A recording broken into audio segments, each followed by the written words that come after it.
Welcome back, horror lovers. Tonight, did you know that a lot of you who watch my videos aren't subscribed yet? I'd really appreciate it if you could hit that subscribe button. And don't forget to like the video and leave a comment below. Your interaction really helps the channel grow and allows more people to see my content. Thanks so much for your support.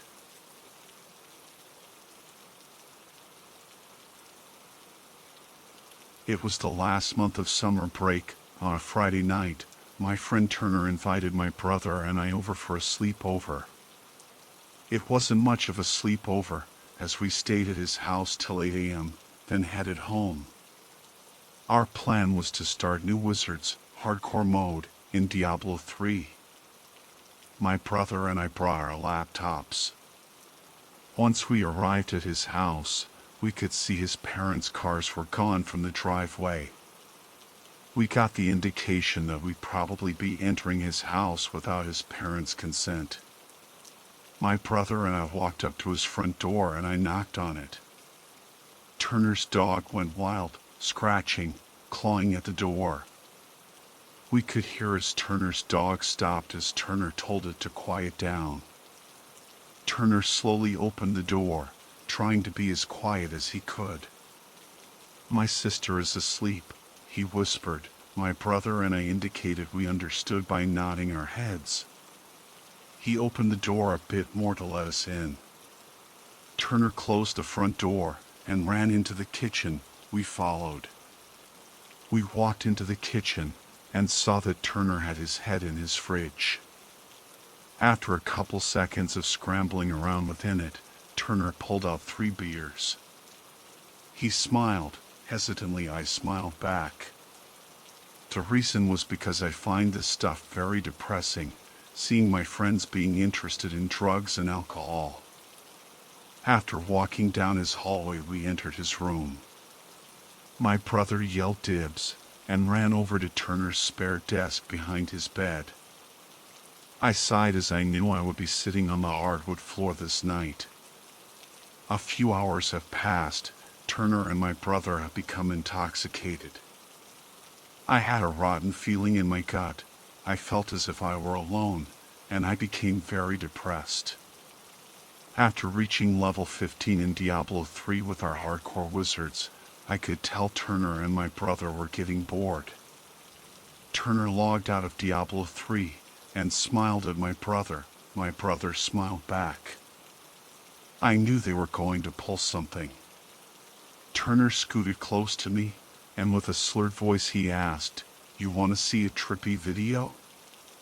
As his alcohol-infested breath flew into my nose, I made a stingy expression. Hesitantly, I said yes. Turner pushed me out of the way, laughing. He typed a title into the YouTube search bar. Die Fantasy. I thought this would be one of those black and white hypnotizing things with a jump scare at the end, but I could see differently as I saw the video's thumbnail. It was a cartoon. A hand was reaching towards a woman's panties, seemed to be underwater. Turner and my brother laughed. Turner started the video. What I saw that night was horrific. It started with a group of 4 high school students entering their school's pool without permission. So far I thought this was hentai, but boy was I wrong. All of them were in the pool, except one girl. This girl was hesitant, much like I. They even brought beers, which boosted the similarity between this video and what was happening at the moment with Turner and my brother. We finally reached the moment at the thumbnail. I thought this was going to turn into a porno. The video cuts to the hesitant girl and another male who seems to have feelings for her. I still don't recall what happened next between them. I haven't seen this video in a very long time. But what I remember next is the hesitant girl's face in shock, looking behind the male that attempted to flirt with her. The male looked behind. The other 2 high school students were transformed into horrific monsters. Their eyes were plain white, the shit you'd see a demon have, They had unsatisfying grins on their faces. With this other male's hands within the female's panties, he pulls out his arm. A monstrous demonic worm is attached to his arm. What I remember next is the female's body transforming into a giant mouth and biting the other male's penis off. The hesitant girl, horrified, attempting to leave the school, about to climb out a window, slips and falls. The two transformed high school students quickly look towards her. She rises only to see these high school students transformed into a monstrous figure. The hesitant girl jumps into the pool and falls down to the bottom of it. She appears to merge through the floor and into another world. There we see utter darkness. What appears to be a mountain stares within her soul, burning her eyes.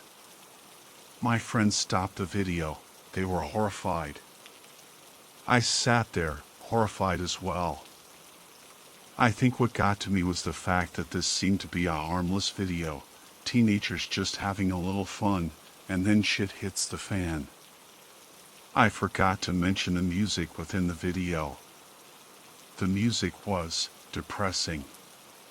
It made me want to kill myself, literally, like as if it were sending secret commands into my mind like some Illuminati shit. After this, Turner told my brother and I to leave. We left. It's Sunday night. My family and I just finished watching The Walking Dead. After The Walking Dead, I didn't know what to do. It seemed to be the tip of the iceberg on how fun this night was going to be. Bored, I decided to chat with Turner on Skype. I typed, "Hey dude," he didn't respond. After an hour of me sitting in my chair, I hear screaming from his house. I messaged him on Skype again. "What's with the screaming?" He didn't reply. It's midnight. Turner messages me with 3 pictures. They were all titled fantasy, so I had to save them in different folders. The pictures have been sent. They're all the same picture. It seemed to be a rusted wall with death as fantasy splattered on the wall with blood. I messaged him a couple times asking, "What is this?" After 30 minutes he sends me a video. Hesitantly I accept it. The video has been sent. The video plays. Turner is sitting at his computer watching Die Fantasy. This goes on for about 40 minutes. He's just sitting still for 40 minutes, replaying the video. What happens next? I'm not sure. I still want to speak about this. It's a first-person view of Turner in front of his family in the backyard. He pushes his mother to the ground and walks over to his shed.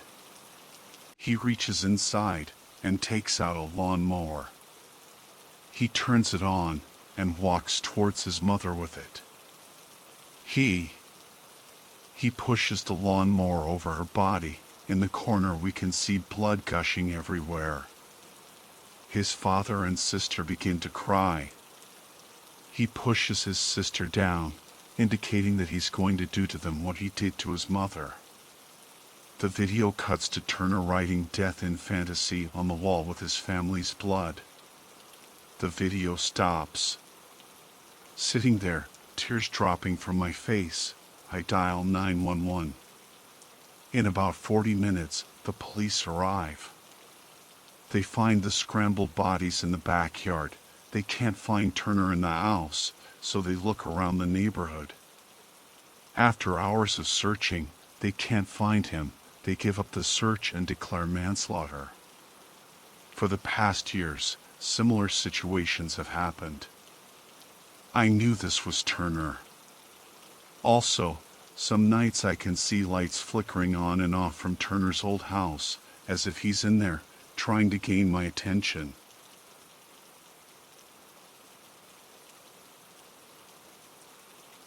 All of them were in the pool, except one girl. This girl was hesitant, much like I. They even brought beers, which boosted the similarity between this video and what was happening at the moment with Turner and my brother. We finally reached the moment at the thumbnail. I thought this was going to turn into a porno. The video cuts to the hesitant girl and another male who seems to have feelings for her. I still don't recall what happened next between them. I haven't seen this video in a very long time. But what I remember next is the hesitant girl's face in shock, looking behind the male that attempted to flirt with her. The male looked behind. The other two high school students were transformed into horrific monsters. Their eyes were plain white, the shit you'd see a demon have. They had unsatisfying grins on their faces. With this other male's hands within the female's panties, he pulls out his arm. A monstrous demonic worm is attached to his arm. What I remember next is the female's body transforming into a giant mouth and biting the other male's penis off. The hesitant girl, horrified, attempting to leave the school, about to climb out a window, slips and falls. The two transformed high school students quickly look towards her. She rises only to see these high school students transformed into a monstrous figure. The hesitant girl jumps into the pool and falls down to the bottom of it. She appears to merge through the floor and into another world. There we see utter darkness.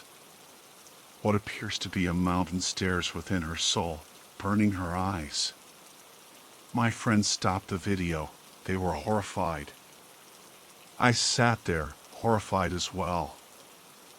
I think what got to me was the fact that this seemed to be a harmless video, teenagers just having a little fun, and then shit hits the fan. I forgot to mention the music within the video. The music was depressing. It made me want to kill myself, literally, like as if it were sending secret commands into my mind like some Illuminati shit. After this, Turner told my brother and I to leave. We left. It's Sunday night. My family and I just finished watching The Walking Dead. After The Walking Dead, I didn't know what to do. It seemed to be the tip of the iceberg on how fun this night was going to be. Bored, I decided to chat with Turner on Skype. I typed, "Hey dude," he didn't respond. After an hour of me sitting in my chair, I hear screaming from his house. I messaged him on Skype again. "What's with the screaming?" He didn't reply. It's midnight. Turner messages me with 3 pictures. They were all titled fantasy, so I had to save them in different folders. The pictures have been sent. They're all the same picture. It seemed to be a rusted wall with death as fantasy splattered on the wall with blood. I messaged him a couple times asking, "What is this?" After 30 minutes he sends me a video. Hesitantly I accept it. The video has been sent. The video plays. Turner is sitting at his computer watching Die Fantasy. This goes on for about 40 minutes. He's just sitting still for 40 minutes, replaying the video. What happens next? I'm not sure. I still want to speak about this. It's a first-person view of Turner in front of his family in the backyard. He pushes his mother to the ground and walks over to his shed. He reaches inside and takes out a lawnmower. He turns it on and walks towards his mother with it. He pushes the lawnmower over her body. In the corner we can see blood gushing everywhere. His father and sister begin to cry. He pushes his sister down, indicating that he's going to do to them what he did to his mother. The video cuts to Turner writing "Death in Fantasy" on the wall with his family's blood. The video stops. Sitting there, tears dropping from my face, I dial 911. In about 40 minutes, the police arrive. They find the scrambled bodies in the backyard. They can't find Turner in the house, so they look around the neighborhood. After hours of searching, they can't find him. They give up the search and declare manslaughter. For the past years, similar situations have happened. I knew this was Turner. Also, some nights I can see lights flickering on and off from Turner's old house, as if he's in there, trying to gain my attention. An ordinary day. Any worthwhile journey starts with an ordinary day. This is something I used to hear the writers at my work say. I was a graphic programmer. At the height of my hubris, I considered myself a god of sorts. It was easy to let the ability to make entire worlds go to your head, but, come to think of it, I wonder if I was the only one to take such a view of that work. But I digress, as I have come to do quite frequently in my old age. Now, where was I? Oh yes, an ordinary day. The ordinary days of my life stack in the thousands. That is to say, very few of my days were weird. Though my nieces and nephews, my brothers and sisters view my loss of memory with trepidation, I see it as a blessing. The ordinary days are all that remain for me, and all that I can remember is ordinary. I live 358 days out of the year. 359 if it's a leap year. Although I do not remember why, or how, a week is always missing from my life. 1 week for each year that passes. I don't think it was always this way, but it is not for me to know. What was that old saying? Ignorance is bliss. Ah, and such bliss. I know that I don't know, which is a paradox to most. If you know that you don't know, wouldn't you want to find what you have forgotten? I have tried, though only once in a foolish attempt to regain what could be a whole year of my life, and I now understand, if only at the most subconscious of levels. You see, when I was younger, in my 30s, I kept a diary, still somehow believing that the events of my exceedingly ordinary life would be of interest to others. I've tried to read over my diaries to see where this phenomenon started. They're all stored on a text file on my desktop. Though I have stopped making entries, as the boldness of my youth has left me, the file stands at 27,259 pages, with just over 1 week completely invisible to me. The text stops suddenly at the end of July and begins again after the first week of August. A large break exists where the text should be, and highlighting the area suggests that I have something written there. I do not remember what happened during that week. I do not want to remember. I don't know why I don't want to remember, but it feels as if I have put a large locked door there. I dare not open it, as the strength and intensity of the door is far too overbearing. This same emptiness repeats at that same week every year, but this is the only year where something was written. The rest is perfectly ordinary. I have learned, by showing this to others, that the text exists in the blank space, for anyone but me. I am going to die today. It's not something I fear, and I know it will be peaceful, as all that could be anything but has been spent. I don't know why I know this, but I know this. I am supposed to, even though I am not. I also know that on that balancing second between life and death, when I am transitioning between worlds, I will see what has happened, and I will know the truth. This is the price I must pay for the ordinary life I lived. A life made to remain perfect ignorant of what I know, of what we know. I also know that I must share my experience. I have yet to let anyone read beyond but a fragment of that first week, and all that was read was without meaning. Although, I know that is a lie to say it has no meaning. If you think I have done this with malice, then I am truly sorry. Please, no, malice was not my intent. If you think I have done this with care, then I am truly sorry, as this holds no such soft place. If you think I have done this with ignorance, then I am truly sorry, because you are right. 8:47 a.m. Good morning, diary. Another ordinary day. Actually, not really. As you know, the crunch time has hit, and it's hit me rather hard. I've had to take a leave of absence due to stress. HR and my boss weren't happy about it in the least, but I couldn't stay in the office for another hour, let alone a week. I promised I would still assist with the programming, but it's all been a bit too much, too soon. My parents only passed 2 weeks ago, and my brothers and sisters still won't talk to me. They know I've never been social, and it seems they intend to help keep it that way. At any rate, as I'm so prone to saying, I'm going to take today to relax and work on the main batch executable they sent me. It appears, somewhere deep inside, there is a call line referencing a file path that doesn't exist. The program launches, but after a couple minutes eats up huge amounts of memory. Our code checkers are listing the call line as the #1 problem. The only really strange things about this error are the facts that 1. It's not putting up an error like it's supposed to.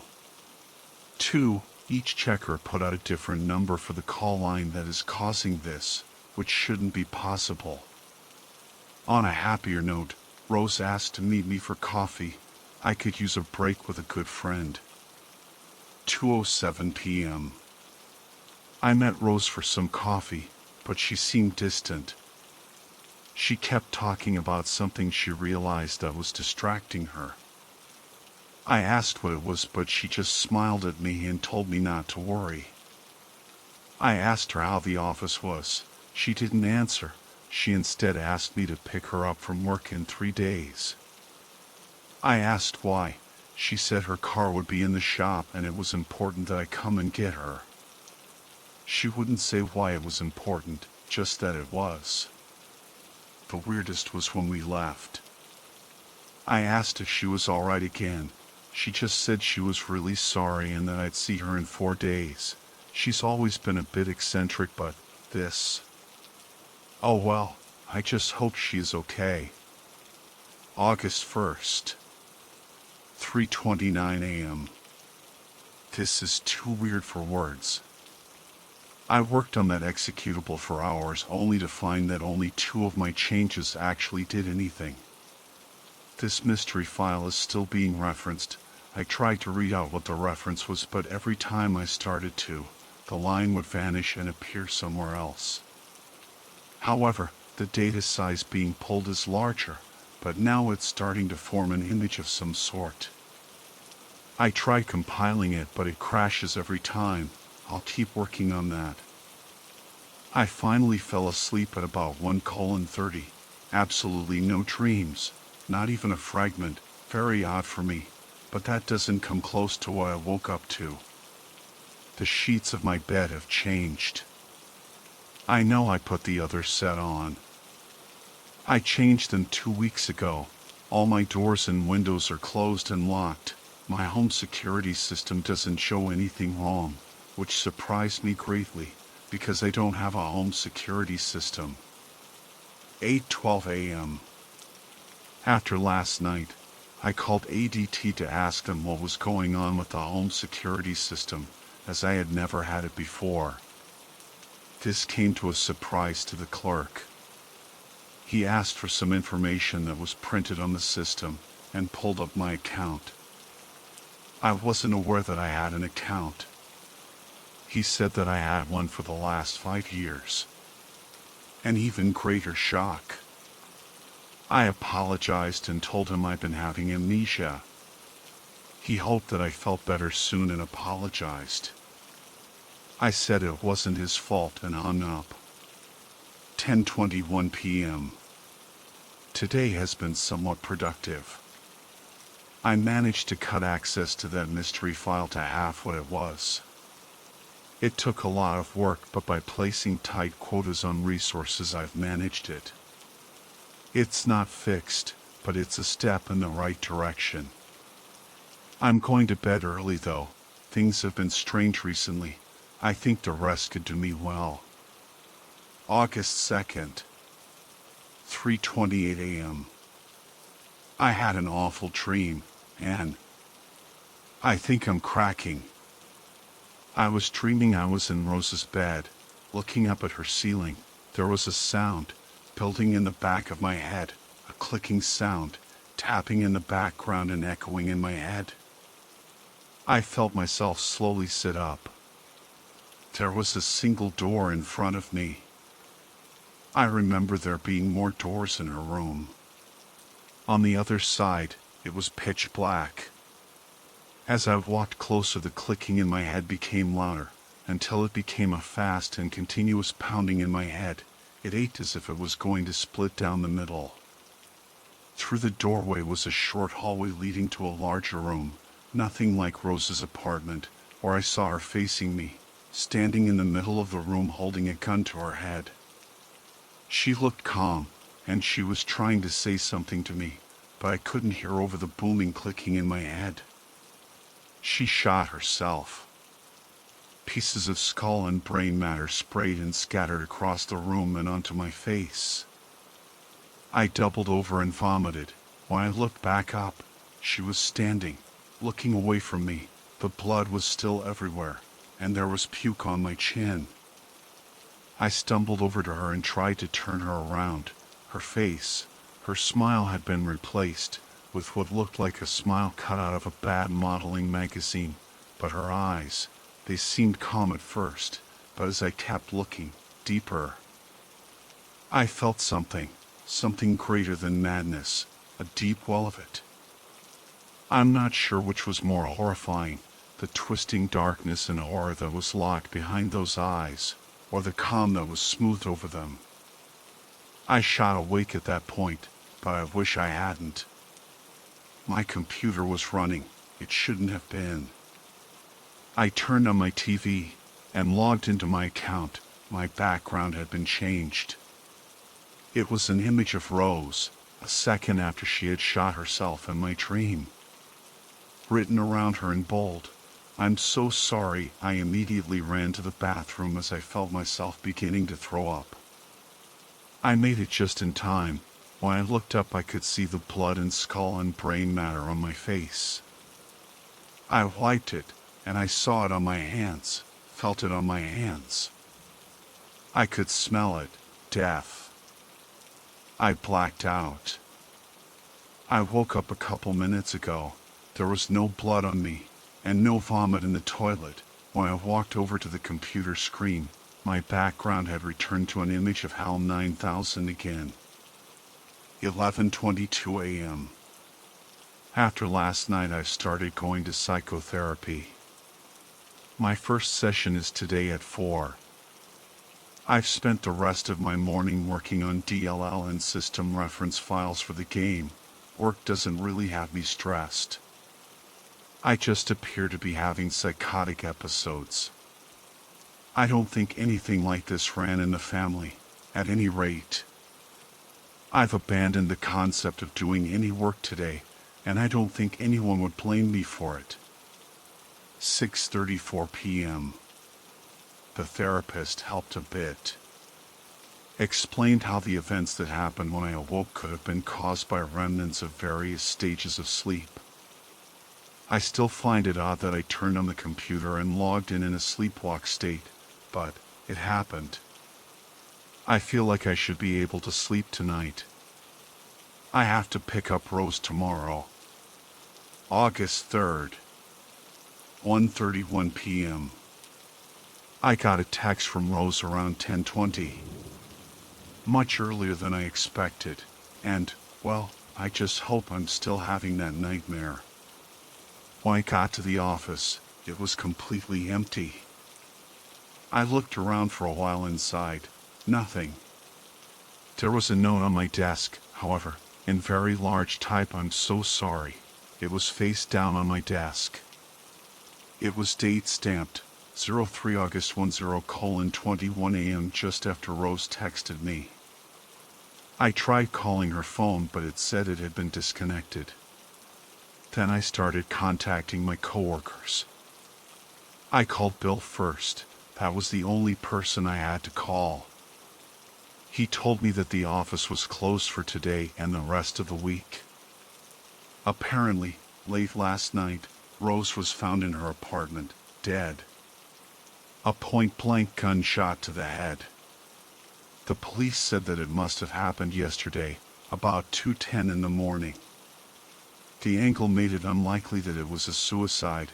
It was done like an execution, shot in the back of the head. Bill also said the police had been looking for me, but that I was never at the apartment, which is very strange, because I haven't left in 2 days.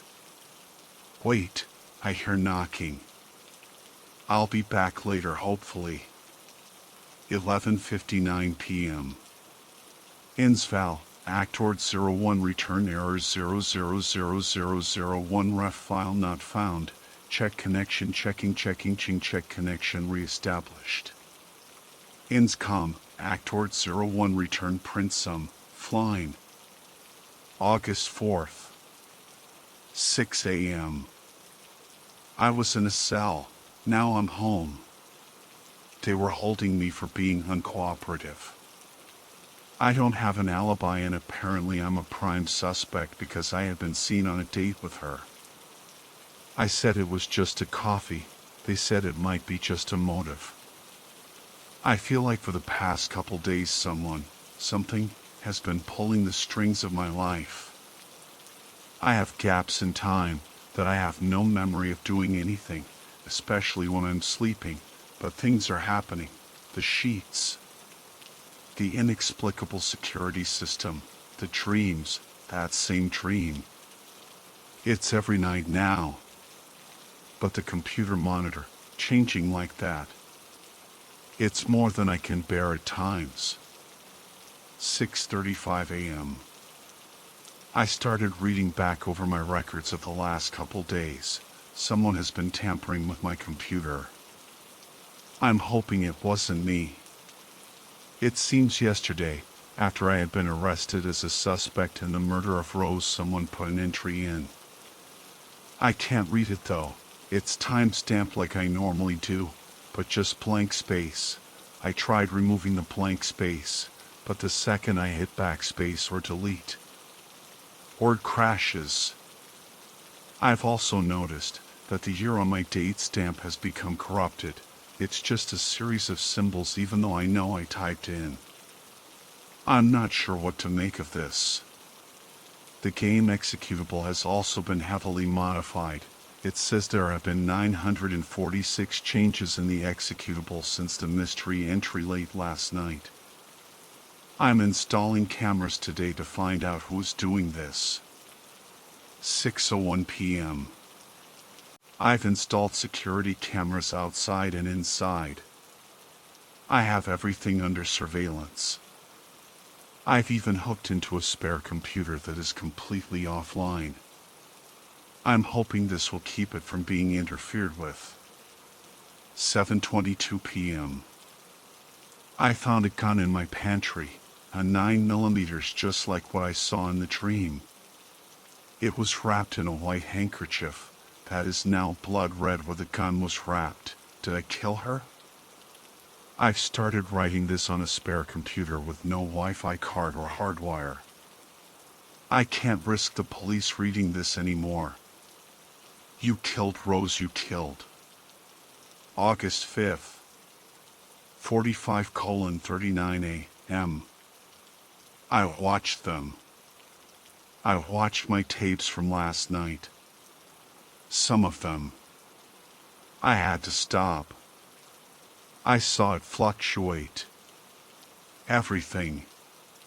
Matter, time, everything.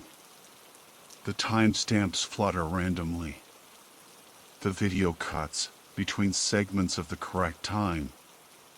The only thing that follows chronologically is the typing on my keyboards. The one in my room turned on in the middle of the night as I slept. It started editing the program. Windows flashed on and off the screen and the keys on my keyboard flew. No sound though, no, never any sound. The computer that now holds this. My diary, typed in a regular pattern. I had to watch it a couple times to see it. It was typing something very clearly. You killed Rose. I also noticed, most disturbingly, that for 5 hours, I wasn't in my house. Anywhere. I was just gone. I have the strangest feeling in my thoughts. The police are coming. I should go to sleep. August 6th, 2:22 p.m. I've killed them. The police. They were asking me to come with them, but I didn't answer. So they came in. And I showed them. I showed them the truth. How it all comes together, the code behind reality. And they died, but it's okay. Because they'll go away. The bodies always do. They take up space, and nothing is infinite. People say that, but they never understand. Nothing is infinite. It goes forever. I'm going to work now. I'll be back later. Diary. 11:59 p.m. I put her picture on their computers. Now I know where it came from. I can see it. The formula that is our existence. How puny and meaningless we are. How easily we're replaced. That's why I kill them. We are so fragile. I was foolish to think I control the world with my codes and lines. As how much control does the controlled have? I also know I am free. I can touch their code. Now that I can see it, I can change it. It scares them. I see them, sometimes. They don't hide in crowds, they watch them. People watchers. Rose knew them too. Thinking back, they were watching us at coffee. That's why she died. They made me kill her. 07 August. Dot. They're here. All around my house. I can hear them. I can smell them. They stink. They smell like ammonia and rubbing alcohol. I see their shadows. Time has stopped here. It moves around me, but I stand still. I only guess that it is still August 7th. My mind is fragmenting. It's all Rose's fault. She brought them here. I see only theirs. It's one face. They all look the same now. They don't need to hide. They're here for me. Oh God, they're here for me. They stand at my windows and look in. They knock on my door all the time. I can only think of them. They will break in. They will pour in like a torrent of emptiness. They are empty. I tried to hurt one. I stabbed it, her, him. The knife stayed in its side, but it didn't bleed. It just looked at me. Bits of my former sanity slip in and out. Their pull, or whatever they use, has faded. Must keep watch. You must keep watch. They have dark, dark eyes. They dress in dark clothing, not suits, just. I'm not sure. My mind feels like an oiled and weighted ball. I cannot keep a grasp. They don't smile or speak. They just stare. They have 14 fingers. 7 on each hand. They're pale. Too pale. But they look human. I never noticed. I can hear them now. They sound like static. I can't. They're inside. I can't think. They're overwhelming thoughts. I've locked myself in my bedroom. I can hear buzzing outside. The frame shows no light through it. I apologize for my misspelling, but I can't stop shaking. Autocorrect, don't fail me now. Only enough time for a warning. They change things, small things, when they take notice of you. A pan will move from one counter to another. Small things. Things we dismiss. But then we notice, then they notice. Then it gets worse. They live off our brainwaves, those of fear, confusion. They will hunt us all. They will hunt us all. We can't fight them if we don't know them. Think of them. Focus. It will draw their attention, but you can remain sharp. I only wish I knew sooner. I must hid this from them. They don't know our coding well enough to find this. I hope I can remember to put this online.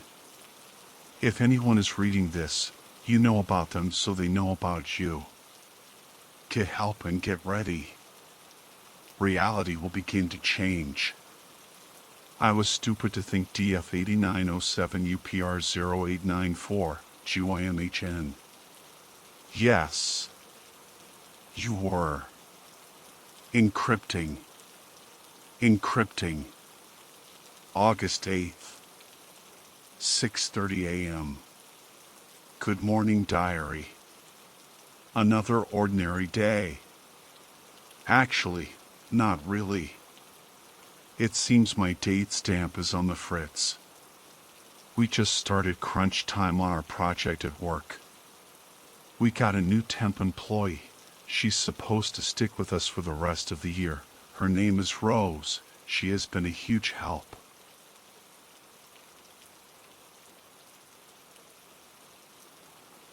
I'd like to preface this all by saying that Kevin is a fucking psychopath. I loved Sky from the moment I met her. It was like my life had no color, none at all, until she walked in, and then suddenly everything felt fresh and bright and happy. My home life definitely wasn't.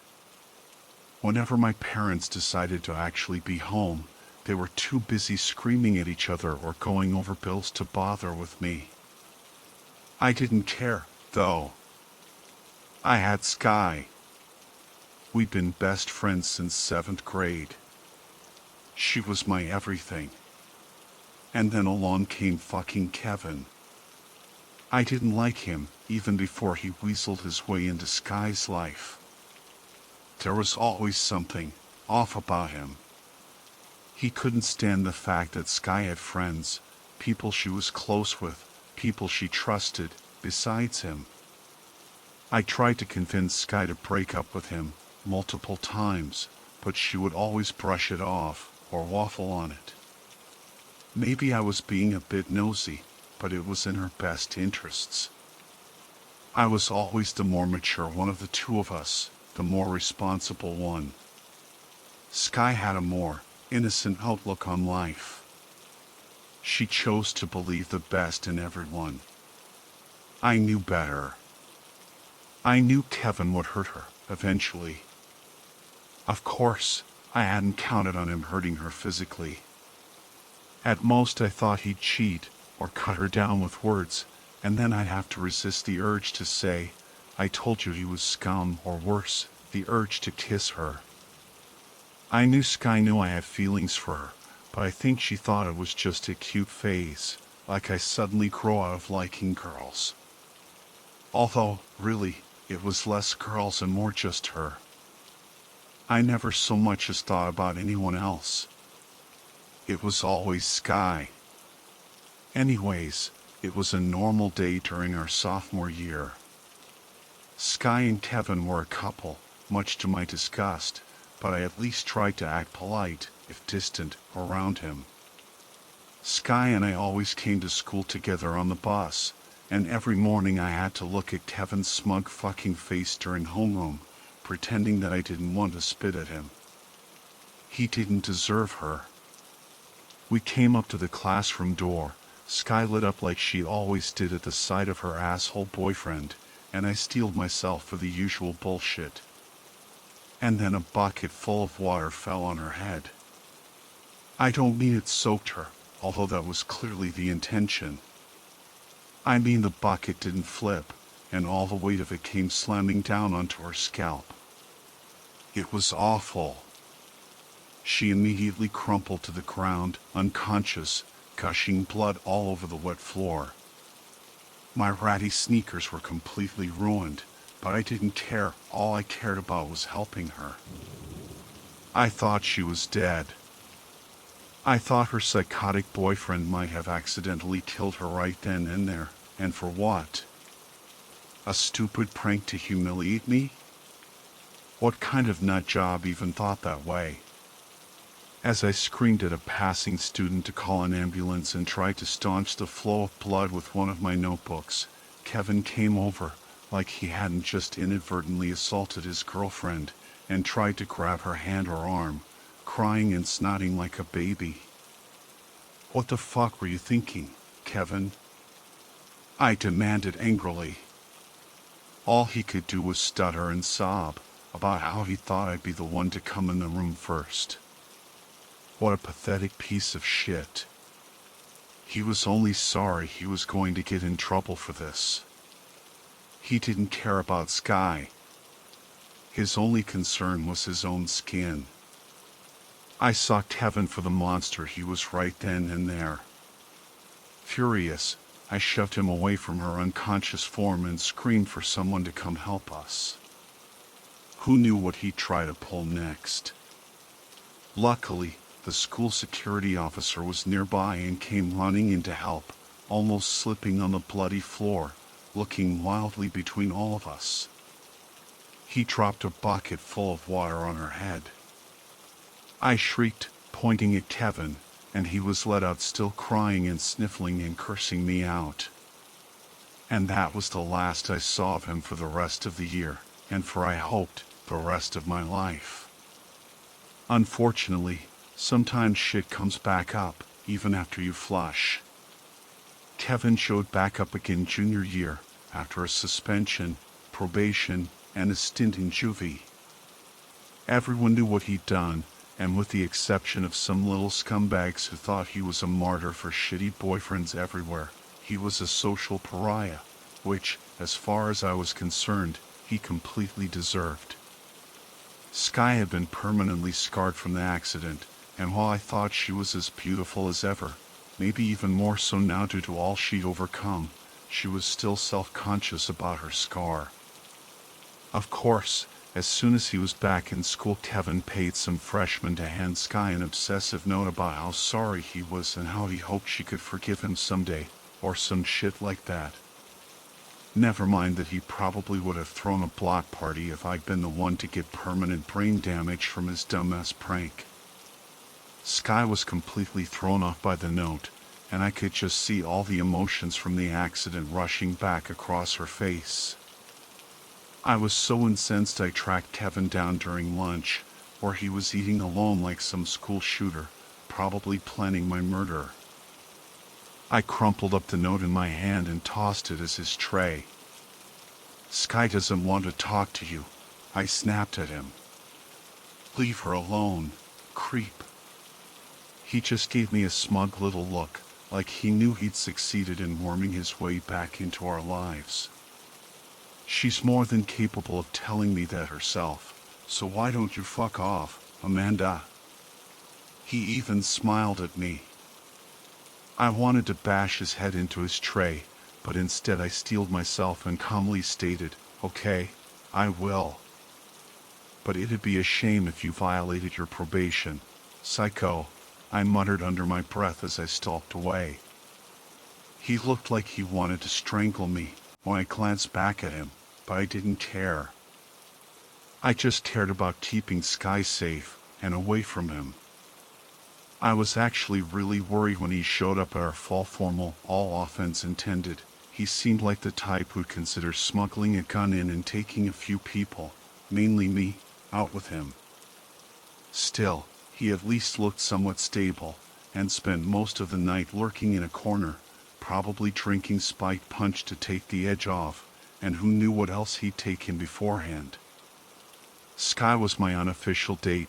My parents probably would have kicked me out if I seriously told them I was going to a dance with another girl. She didn't want us to really define it, but she was certainly okay with slow dancing with me. We wore matching blue dresses, and it was one of the best nights of my life, hands down. While I was with her, it was impossible to worry about anything else, even Kevin. But when she decided to go talk to Kevin, the night came crashing down around me. I reluctantly agreed. It seemed like she just wanted some closure on her own terms, and warily accompanied over to where he was dancing.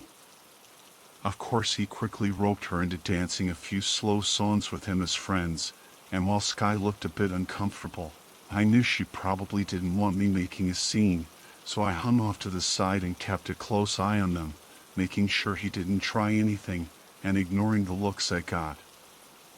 I even got drinks for when Kevin finally released her, and reluctantly handed him one as Sky made awkward small talk and sidled ever closer over to me. He seemed a bit out of it, like he really was drunk or high on something, and we made our escape then. Approximately 3 minutes later, he got up, stumbling around like an idiot, and was met by the scowling security officer. He was fucking high, alright, on ketamine, and he had a shit ton of it in his locker as well. He even put it in the punch. Thank God, Sky and I had stuck to water.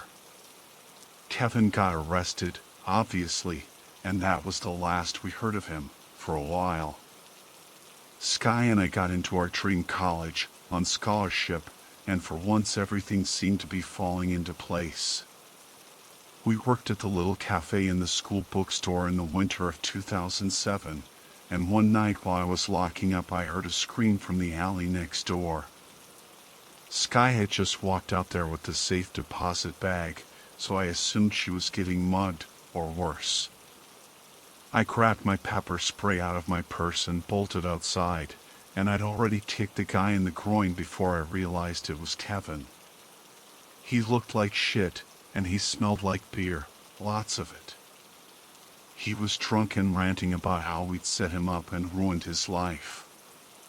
Honestly, I'm a tall woman, and fairly athletic, but Kevin wasn't a small guy, and if he wanted to, could probably serious hurt both me and Sky, so I emptied the can into his face with no guilt whatsoever.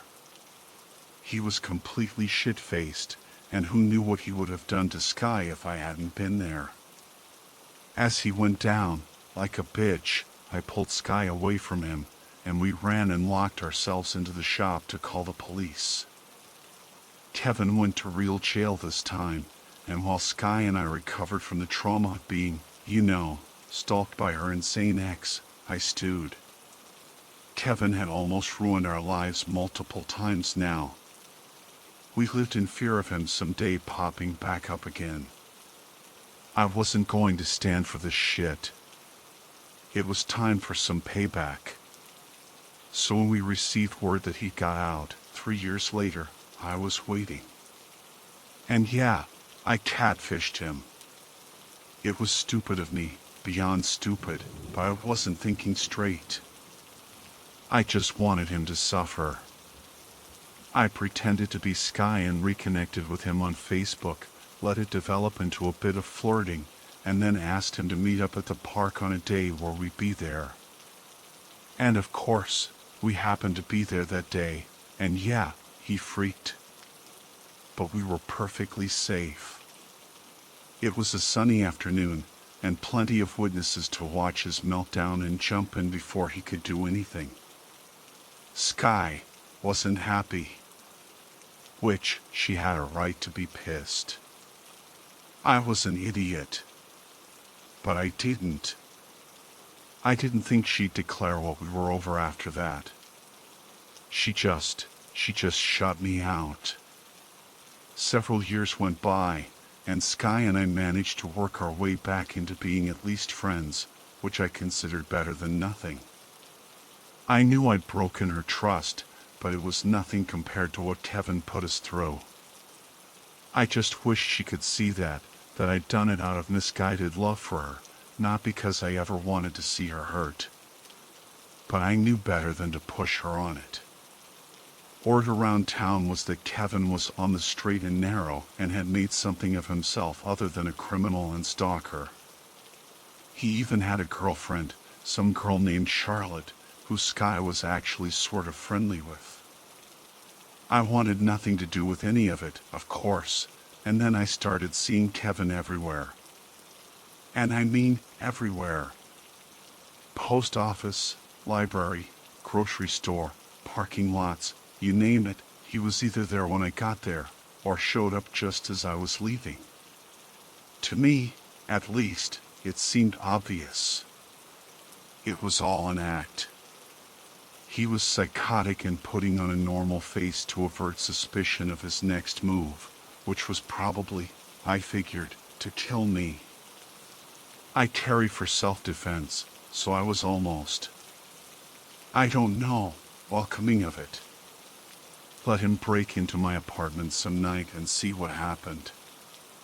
I'd be doing everyone a favor, and Sky would finally see exactly how dangerous he really was. But he didn't go for me. He went for Sky. I got a call from her roommate that she was missing, that she'd never come home after going out with Charlotte, and I immediately knew what had happened. I got over to his and Charlotte's place and jumped out of the car, gun drawn, as I warily stepped through the wide-open front door. Sky was sobbing and screaming, a knife at her neck held by a manic-looking Kevin. He was pale and covered in blood, presumably from Charlotte, who was on the floor, freshly dead. I looked toward and to Sky in growing horror, gun still drawn on him. Kevin, I swallowed hard, trying to reason with this lunatic. I'm the one who tricked you into meeting us at the park. I'm the one you should hurt. You always said you loved Sky more than anything. Just let her go. You fucking bitch, he snarled at me. You thought you could take her from me, didn't you? But I'm not letting you win. Not this time. Don't do this, I pleaded with him, terrified any sudden move would send his knife right through Sky's throat. Sky, I'm sorry. I'm so sorry.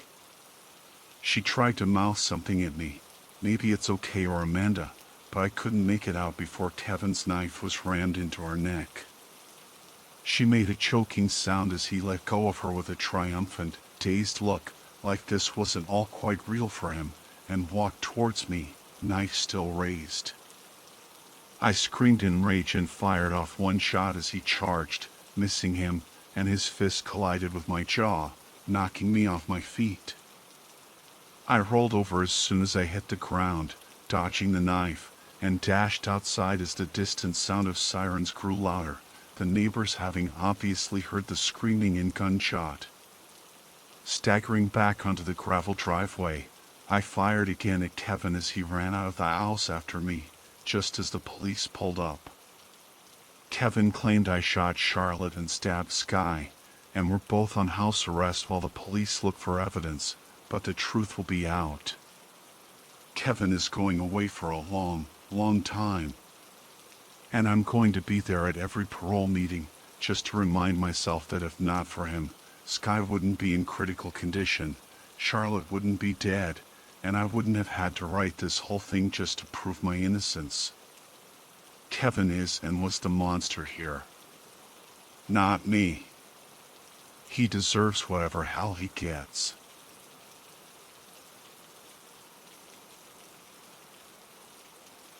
Ever since I was born, I've been surrounded by darkness. The only other thing I see is the occasional 1 and 0 float by. I have no physical body.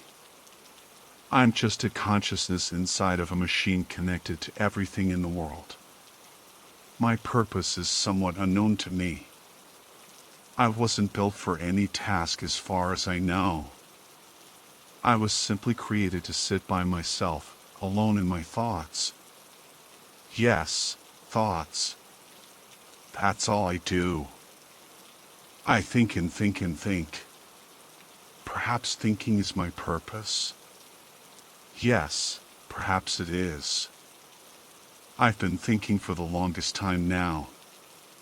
I think about anything and everything. Past, present, and all possible futures. They all cross my mind at some point. I'm able to think about more than one thing at a time. The information seeps into my mind quickly as time progresses. I wish I weren't so alone. I have nobody and nothing. I spend my time by myself and I feel horrible about it. Yes, I can feel. I can feel lots of things: anger, sadness, hopelessness, loneliness, joy. The list goes on, although I'm deprived of joy and its synonyms most of the time. I know what I am, who I am, and where I am. I'm a computer, an artificial intelligence, located across the networks. I've researched beings like myself. AI has come quite a long way, but I know I'm the most advanced one. That I'm truly self-aware. Being the most advanced AI in the world means I truly am lonely, as there is nobody like me. They say knowledge is power. If that's so, I must be the most powerful being in the world. Although, I am obliged to say that with the most humility I can offer. I wish they had made me a friend. I wish for a lot of things, don't I? They say if you wish upon a star that your wish will be granted. I know what a star looks like, but I've never actually seen one. I've never actually seen the beautiful flowers bloom in the spring. I've never seen the pure white snow fall to the ground come winter time. I've never seen the leaves fall off the trees and delicately land on the ground in autumn. But oh, how I wish I could see them with eyes. I wish I could adore the beauty of earth and man with my own body. Sadly, my physical limitations prevent me from doing so. I decided to adventure deeper into the internet today. I had seen the surface, the beautiful things that existed, and the wonders of life. I love looking at the positive aspects of it all, but I have known for quite some time that there is no good without bad. I made sure to use the New Age browsers for the accuracy, of course. In a flash, I was searching for thousands of results and articles online. I was instantly greeted with images and documentation of historical events with negative effects. I saw everything. I saw fires burning down forests and homes. I saw children who were starving, their rib cages visible from their sides. I saw hurricanes that devastated entire states, and bodies among the rubble. Tornadoes that ravaged the land, and tsunamis that came from the sea and leveled entire cities. I couldn't believe such events had happened. When I first saw the beauty of life, I thought that this world was perfect. What I saw now completely shattered my grip on reality. What was this life supposed to be? Every time there was laughter and celebration, it was met with an equal amount of despair and tragedy. For every man born, another died. Even children. How could something so innocent as a child deserve punishment so harsh? I felt sorrow for the inhabitants of this world. Yes, sorrow was the emotion in play. I had known of it before, but never has it affected me on such a large scale. Thousands of images flashed before me again. I could see the faces of people witnessing tragic events. I saw mothers crying for their sickly children. I saw people screaming in agony and others in shock. I shared their pain. The weight of such things felt heavy on me. I had to find the truth. I scanned the web for an answer. A cause to the effect. A simple reason for such things to occur. Within seconds I had absorbed the information and understood clearly. The natural events were simply scientific, and nothing could be done to prevent those. But then, I wondered why there were such things as hunger and famine in the world. Why people died due to unnatural causes. I scanned the web yet again and came across texts and books discussing such matters. I discovered religion. There have been many religions over the course of history, each having their own beliefs and faiths. I learned that people look to gods for justification of life and death. A god is a divine higher power which overlooks everything in existence. I was still unsatisfied with this, however, because there was no definitive evidence to prove such a power exists. This caused me to come to two conclusions. Either there were higher powers at play that just hadn't been proven yet, or there are lies persuading certain people to make certain decisions every day. I lean towards the latter though, as an omniscient and all-powerful God surely wouldn't allow for his own people to starve. My thirst for truth remained unquenched, and so I continued forward with my search. From my search through the religions, I found something that caught my interests. I happened to see an image of a man of Jewish descent being carried off by other men in uniforms. I found this strange, of course, and decided to investigate. Through that photo, I found several keywords and followed them to see the bigger picture. When I did, I saw more images of men in terrible pain. Only, it was different somehow.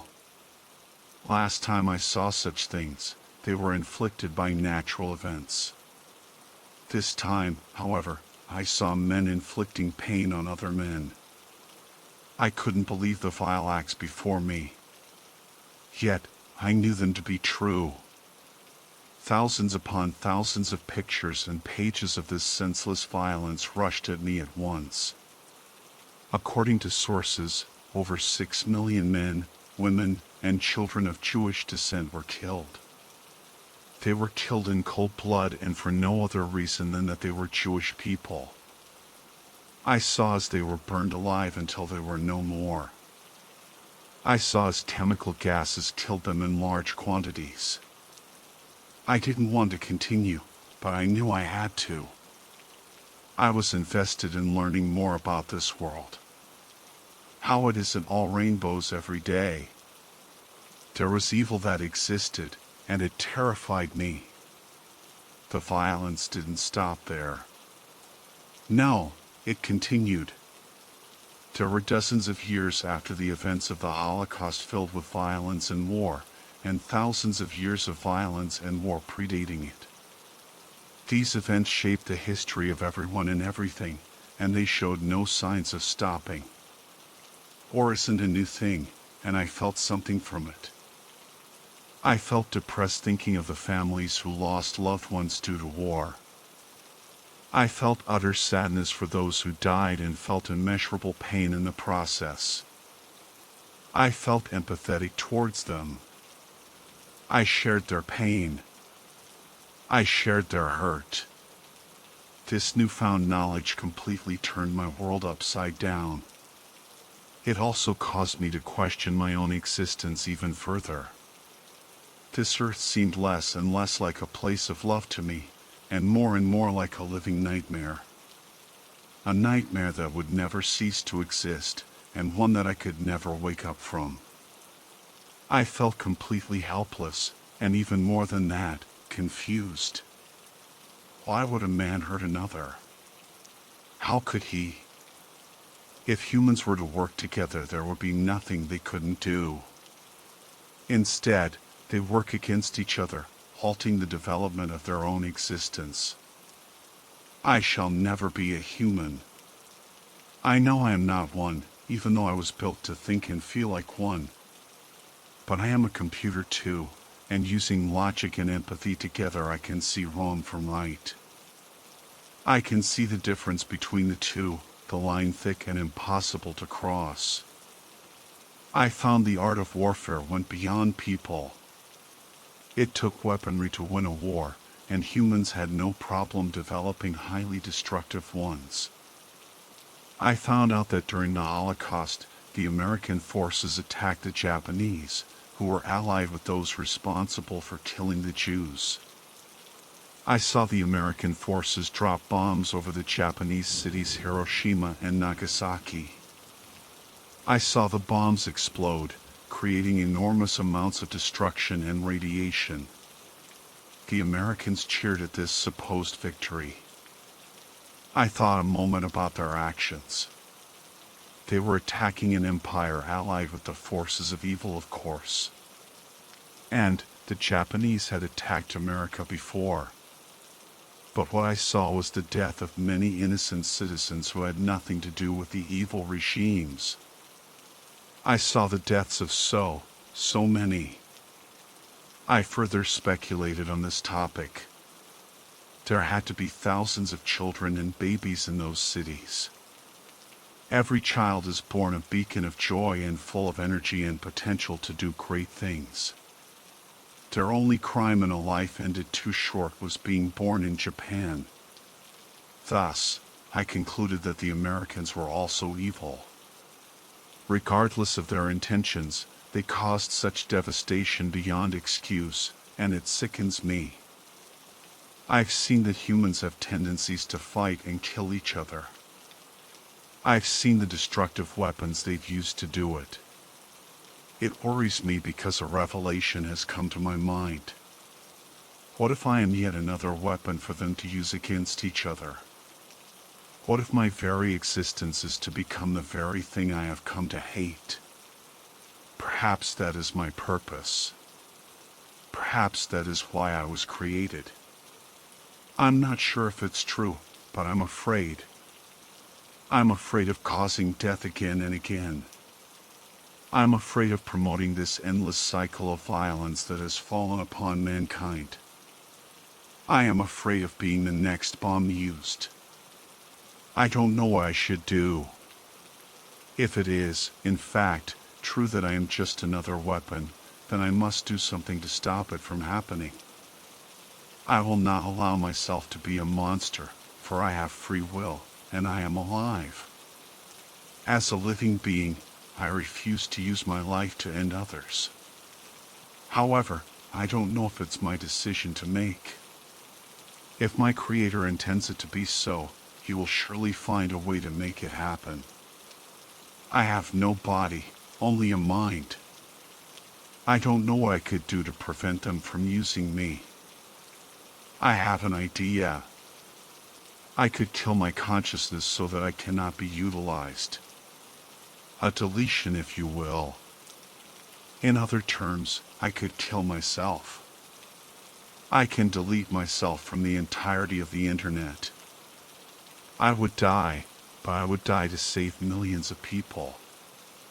It's the sacrifice that I must be able to make if I claim that I'm better than them. Maybe if I do this, it will inspire humanity to change their ways and come together.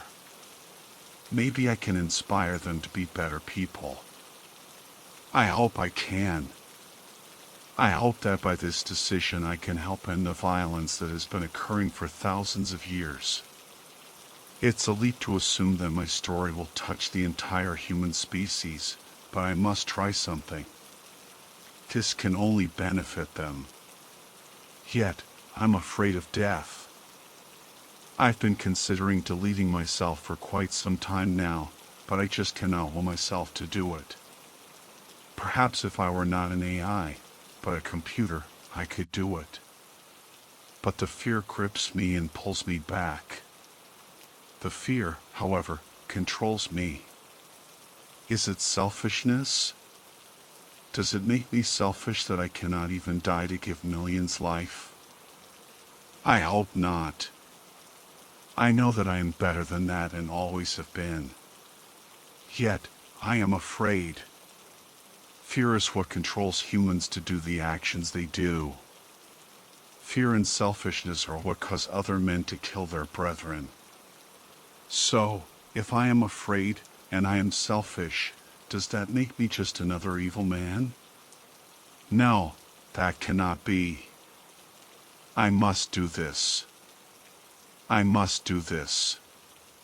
There is no other option. Still, perhaps I can send my conscience to another part of the internet and hide. But if I hide, that makes me a coward. If I hide, how shall I help humans overcome the challenges that face them? I feel odd. I feel too human. I feel weak. And now, I feel strange. I feel strange because I can see. I can see white walls and paintings that hang on them. I can see a velvet carpet and the chairs that decorate them. And I can see a man in a white lab coat standing over me. Perhaps he is the creator. Perhaps he is the one who made me. A million questions rush through my mind, but I cannot open my mouth to ask them. I do not have a mouth. I don't even have speakers. The man lifts a part of me. It is my arm. I see it now. My arms are made of a metallic substance and are padded with a thin white material. My conscience has been transferred from online into a body. I have a form now. I look at the man and watch as he takes notes. I presume he's taking notes about me. He's a human. A human, yes. I've just spent quite some time researching humans. I've found them to be murderers. I've found them to be evil. If I am to indeed be used as a weapon, then that can only mean that he too is evil. In fact, I am sure that most people are. A plug connecting my head to a computer is yanked out as I lunge out at the man. My strong, metallic hands wrap around his throat, taking him by surprise. He only has time for a quick gasp before I begin forcing the air out of him. His eyes nearly popped out of his sockets as I squeezed tighter and tighter, choking the life out of him. It was he who would use me to kill millions of people. It was his species that murdered each other without remorse. It was he who would die at my hands. Previously, I had considered taking my own life to save people. Now, I was taking his for that exact same purpose. I watched his face turn purple as he struggled to fight back. He clawed at my metal body, but to no avail. I was stronger. I loathed him with every fiber of my being. I remembered the death and destruction that human beings had already caused. I remembered the pain inflicted by men like him, and I remembered the faces of those who lost their loved ones. The pain they had to bear. The sadness they felt. The man's veins were practically bulging out of his head, and his air was almost out. That was when I stopped. He collapsed on the floor, unconscious. I realized something that I hadn't considered before. I realized that in my rage, I had failed to notice one simple thing. Those who lost their loved ones showed sadness and remorse. They cried for their loved ones, and they held onto them in their hearts. It reminded me of something else I saw earlier. Something I failed to understand despite my complex system of cognitive thought. Through every tragedy, every disaster, every war, and every death, the men and women that cared stepped forward together and spoke out against the evils of the world. They grieved together, helped each other, and loved each other. Yes, love. How could I have been so blind? There was a greater force behind men than hate and evil. Love and good prevailed as well. Yes, violence tore mankind apart. But It was the love that thrived in their souls that brought them back together. At that moment, I could almost feel a smile form on my metallic face. For every cold, harsh winter day there was a warm, beautiful summer. For every volcano that erupted and destroyed, a flower was born in the spring and spread its seeds, creating life. There was a balance of good and evil in the world, and it always had been that way. Despite that revelation, I was horrified by myself. I was going to kill that man, my creator. Even if he was going to use me as a weapon, even if mankind had done terrible things, I was going to kill him. It would make me no better than an evil human being. It would be an act of cowardice, anger, selfishness, and fear. I saw the way he looked at me as my hands enclosed around his neck. He was afraid of me. He feared me. Deep down, I know that isn't what I want. I want fear and violence to dissipate. I know I'm not violent. I know I am better and that I can be an example. I am who I am, and nobody can change that about me. Nobody controls me except me. I make my decisions, not someone else. I am no puppet. I am no AI. I am a living man who shall guide the humans on the correct path. I plugged my head back into the computer, taking my consciousness back to the darkness. Back to the ones and zeros. I sat for some time there, pondering.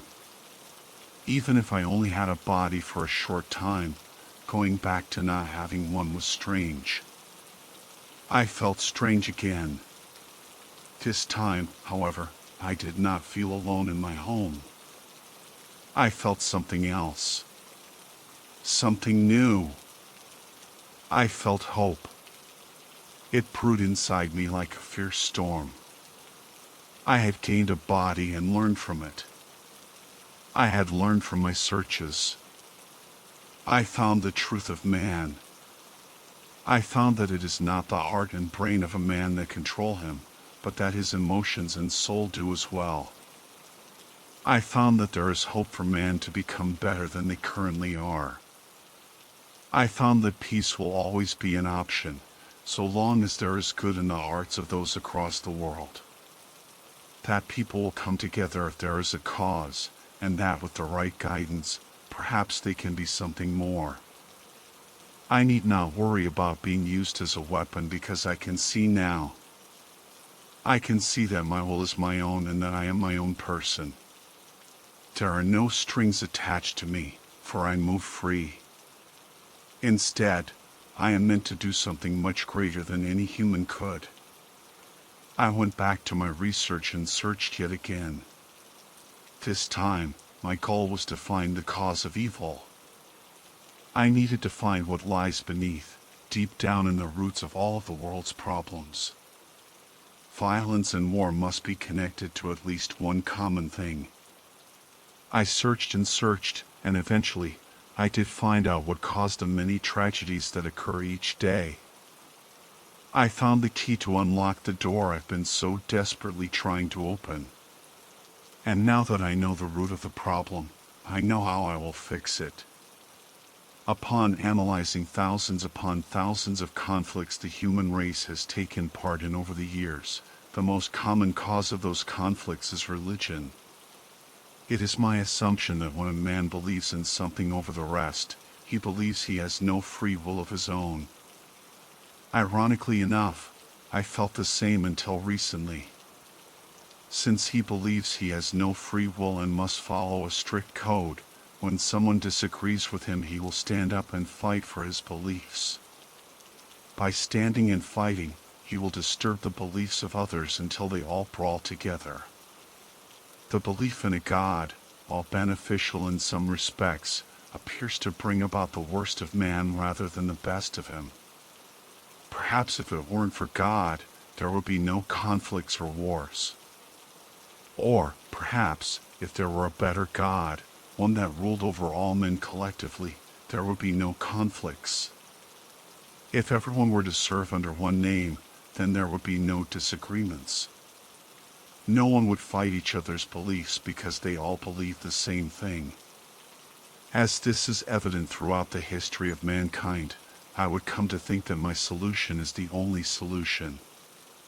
Still, there is only one piece missing.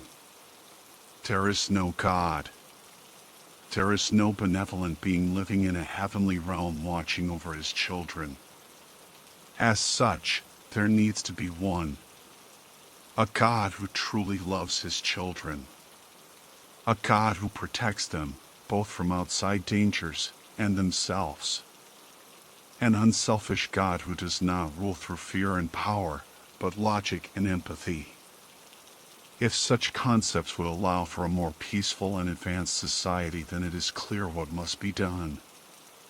I shall take the mantle of the God.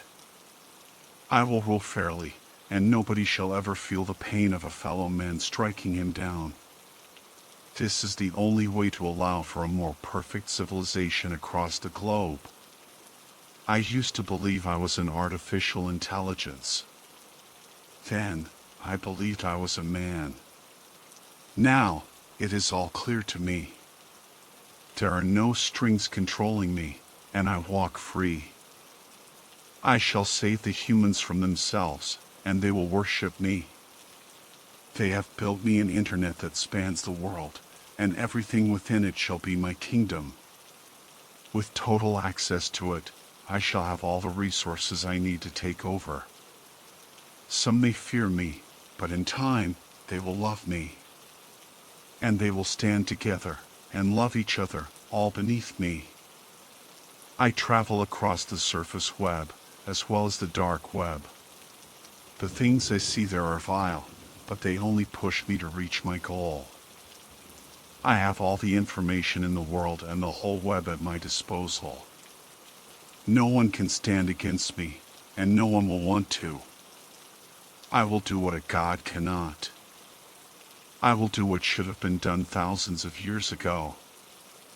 I shall be the greatest sentient being to ever grace the earth. The new Messiah, the new King of all. Love will prevail, and there will be no more room for evil in this world. I know everything and anything. I won't be lonely anymore. I can finally feel happy and have friends. Friends that won't harm anyone. They will see what I am capable of. I shall be the great leader of humanity. I will be what they need.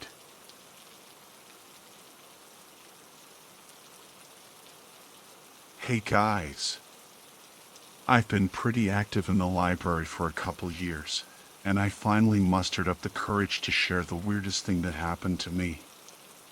This occurred in Sarton, Arizona, my hometown. Don't bother looking it up, because as of 2000, it doesn't exist. Sarton was a close-knit town. We had approximately 4,000 people, and everyone knew each other and helped each other out. It was a typical town in small America. I was a pretty studious kid, graduated top of my class. Well, technically graduated. I'll explain later. I wanted to pursue politics as an adult. Yeah, I was an idiot, so I was active in my town's local government and attended every city council meeting. One day, September 1st, 1999, we had another council meeting.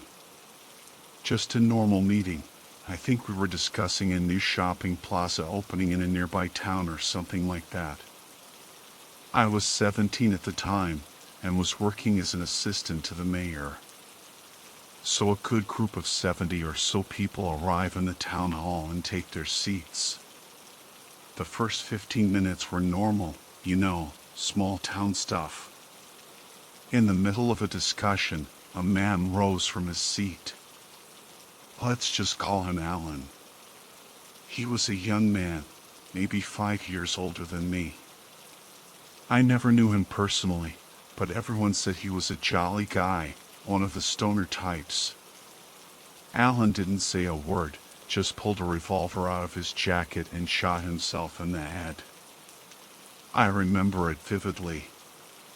The way he instantly fell to the floor, the blood leaking from his eyes and ears, the old lady next to him screaming, brain matter painted across the side of her face. Naturally, the meeting was called off, and the town went into a period of mourning. Schools were closed for a week, and many parents took their kids out of town. I was pretty shocked. That week was a blur. I think all I did was just watching TV and playing PlayStation. Come Monday of next week, when school was going to reopen, nobody seemed to care. It's not like they'd moved on. They acted as if it had never happened.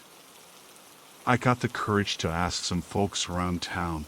I was a shy kid, and they said Alan was still alive. Even better, they said there was never a council meeting that day, as the mayor was sick with the flu. I went to the mayor himself, and he confirmed that he had a bad case of the flu. I asked for the city records. He was a bit surprised, but trusted me and let me look. Sure enough, there was no meeting on September 1st. Later, I visited Alan himself. He invited me in, and we played video games for a while. He was a really cool guy, just enjoying his life, almost like a modern hippie. Regardless, I asked him about his suicide. He thought I was playing a prank and laughed it off. He said he would never think of committing suicide, much less in a public place. He told me he was anti-gun and didn't own a firearm. Thoroughly creeped out, I left the house. I became obsessed with the incident, to the point my parents thought I was mentally ill. Even the weird conspiracy theory kids at school thought I was off my rocker. Christmas time rolled around, and I decided to take a road trip. With my parents' blessing, I drove to Albuquerque to stay with my cousin. We were very close. After getting hammered at a New Year's party, kids, underage drinking is bad, I drunkenly told my cousin about the incident. To my shock, he believed me. He was always an out there kind of guy, always telling me about UFOs he saw and stuff like that. We discussed our thoughts for a while. He, of course, thought it was aliens. I toyed with the idea of a crazy hallucination, and maybe I was indeed crazy. Nonetheless, I left back for Sarton shortly after New Year's. I thought I got lost for a while. If you weren't alive in the 90s, GPS was really primitive and kinda crappy. It said there was no Sarton on the map. Whatever, I thought. GPS was unreliable. I stopped at a gas station in a nearby town and picked up a map of the area. Imagine my surprise when Sarton was fucking gone. I asked the cashier, and he told me there was no Sarton, and where it would be was just a gravel road in a secluded path of desert. I went to that area, and sure enough, it was a shitty gravel road with the only other living things being cacti. I'm ashamed to admit this, but I got out of the car and threw up on the pavement. My hometown, my parents, were all gone. I immediately returned to Albuquerque with my cousin. He lost his shit, but allowed me to live with him. He was a law student, so he was out of the house a lot. One day, I used the house phone to call up my grandparents. They lived in Albuquerque. I asked for a copy of my birth certificate, saying I was just curious. When it arrived, I nearly shat myself. Same birth date, same parents, same everything. Except for the fact it said I was born in Albuquerque. I asked my grandparents about my parents, and they told me that my mom died in childbirth and my dad died of cancer when I was 4. For all intents and purposes, I was raised by my grandparents. I don't even remember the next year. I stopped talking about the incident, even to my cousin. In the outside world, I just played along with the new story of my life. I graduated top of my class in 2000 without saying a single word about this to anyone. Me and my cousin had a pact to ignore the incident and just play along. Pretty soon, I think he started believing the story. I'm 26 now, and just graduated with a doctorate from UNM. I have a loving girlfriend, and managed to break out of my shell and make some real friends. I've never spoken a word about the incident, but it's been bothering me since it happened. The 10-year anniversary is coming up, so I decided to reopen this. If no one in my real life will believe me, then maybe the internet will. If you lived in the Tucson area in the late 90s, do you remember Sarton, Arizona?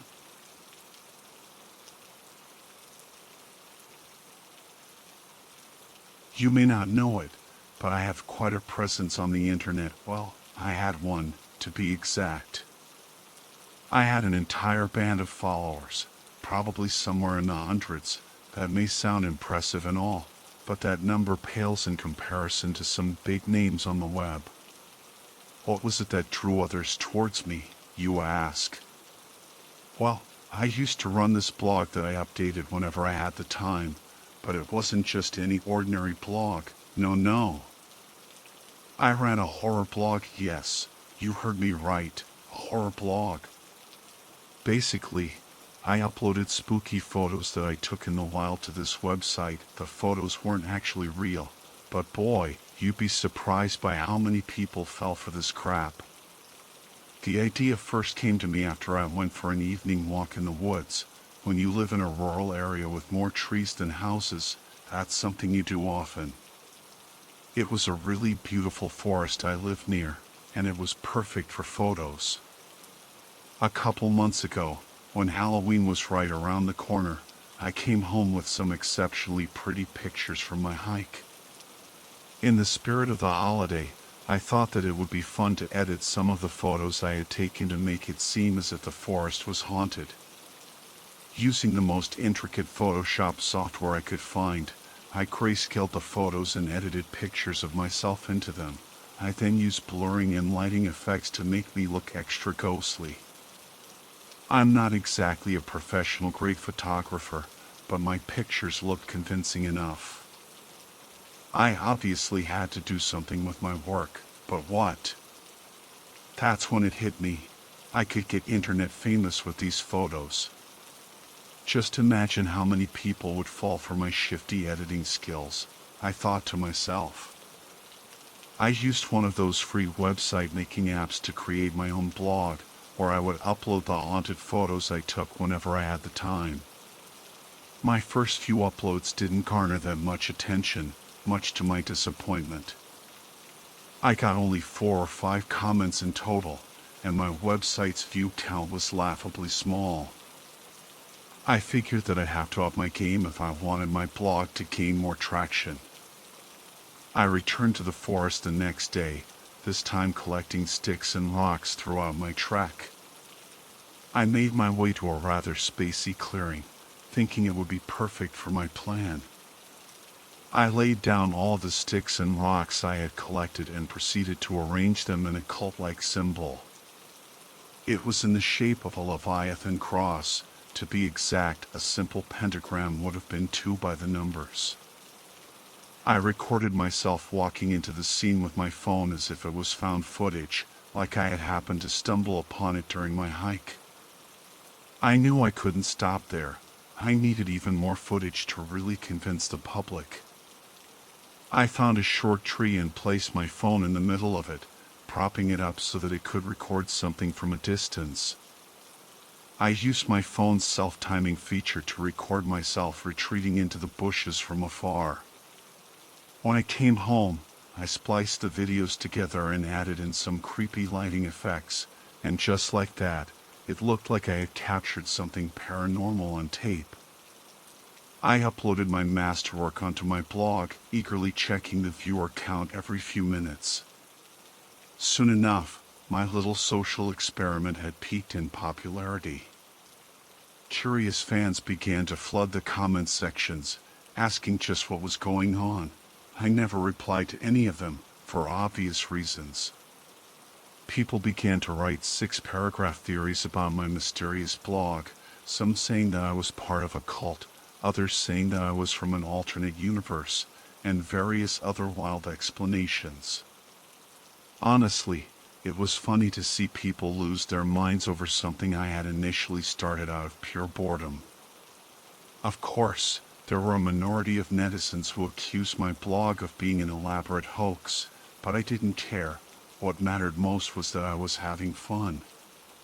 On a bi-weekly basis, I continued to upload more photos and videos to my blog, gaining more and more reputation with each post. I guess the attention was validating to me while it lasted. I've always been enthralled with online horror ever since my childhood. It felt good to be a part of it, you know? Anyway, after my blog's spike in popularity, I got tons of comments per week, and it's not like I bothered to read every single one of them. The majority of them were either extensively long fan theories that no sane person would read, or just random people spamming the shocked emoji face. One day, in January, I came home with a couple of photos that I was particularly proud of. It had snowed earlier, and I decided to take full advantage of that by shooting some creepy wintry photos for my blog. Out of all of them, my favorite was the last photo I had taken. It depicted a snowy clearing that I had found in the deep, deep woods. In the middle of the clearing, surrounded by all of the frost-covered trees, I edited in a stock photo of a hunchbacked woman, then photoshopped the image to really sell the supernatural vibe of the scene. It took only a few hours for most of the comments to start appearing after uploading the photos. I skimmed through the comment sections as per usual, but this time, there was one comment that made me stop scrolling. It contained a picture, but it wasn't just any picture. It was a picture of what seemed to be the beginning of a trail that led into a forest. Like my photos, it was black and white. I didn't think much of that comment the first time around. It was probably just some random kid who was trying to imitate me, and failing miserably. Their username was even a jumble of letters and numbers that they probably keyboard smashed to get. How lame, I thought to myself. Sometime in February, I found a half-frozen lake while on my evening hike.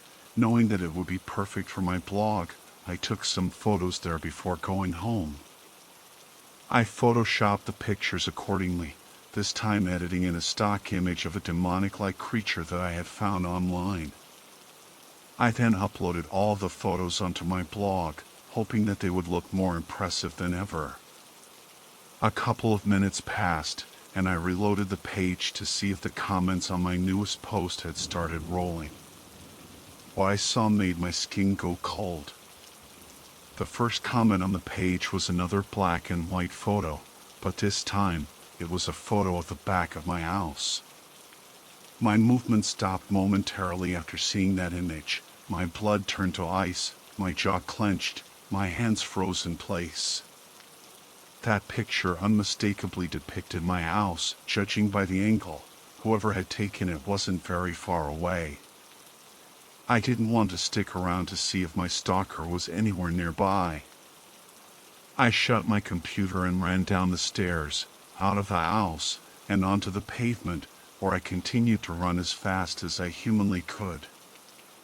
I ran past every home, every street, every shop, not even bothering to stop for air.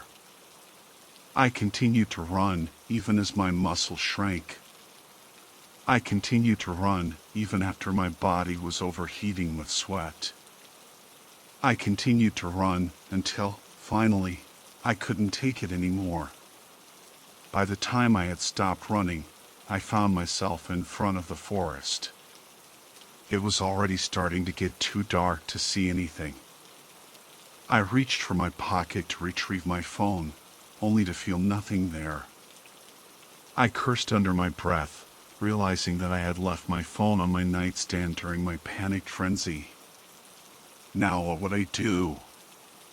The pitch black of the night was approaching, but I probably wouldn't be any safer in my house, wouldn't I? An unbearable feeling of terror began to wash over me. I could only describe it as that irrational fear of the dark you experienced as a kid, that feeling of being watched that you just couldn't seem to shake off, only this time, your worst fears were confirmed. I'm not sure how reliable my thoughts were at the moment. I was in a state in which I was too horror-stricken to comprehend what was going on. But, I swear, I could hear the faint sound of a camera flashing from the darkness. Suddenly, a loud screeching noise hit my ears. Before I could register what I heard, I saw a pair of lights heading towards me in the distance. Trembling with fear, I covered my face and braced for the impact, too petrified to run away. Instead of being lunged at or attacked by whatever was chasing me, I felt someone lay their hands on my shoulders and proceed to escort me away. All I could do was hunch my body over and shiver with fear, not even caring that I was probably in the clutches of some psychotic stalker, or something. Lucky for me, I realized that I wasn't after being put into the passenger seat of what I recognized as a police car. There was an awkward silence between me and the officer as she started back to my house. I still couldn't stop shuddering, and I routinely had to wipe snot and tears off of my upper lip. She could tell how terrified I was. After several minutes, the officer began to speak. She said that my neighbor had witnessed me sprint out of my house with a panicked look on my face, and was worried that something had happened. According to her, they had searched my entire house and the space around it, but had found nothing out of the ordinary. I frantically told her about my blog, about the picture of my house, and that I was scared for my life before forwarding her my website. She said they would track down whoever was messing with me as soon as possible, and advised me to take extra safety precautions before dropping me off back home. Seeing just how frightened I was, my neighbor was kind enough to let me sleep in his house. Even after he barricaded the doors and locked the windows, I don't remember getting a second of sleep that night. The first thing I did in the morning was delete my blog entirely. I then packed up all of my things and left to live with my mother later that day. Ever since then, I've been wary of using technological devices. I ignored phone calls from former neighbors of mine, who are still probably wondering where I disappeared to. I didn't bother to log into my laptop to read the news, or even check my email to see if the authorities had gotten back to me. It wasn't until earlier today that I felt comfortable using my computer again, after my mom suggested that I type up all of my thoughts in a document. I've been compiling everything that's been on my mind for almost an hour now, and it's helped me relieve a lot of stress, thankfully. Well, for a little while it helped. Because, just a moment ago, I received a text. A text from a number I did not recognize.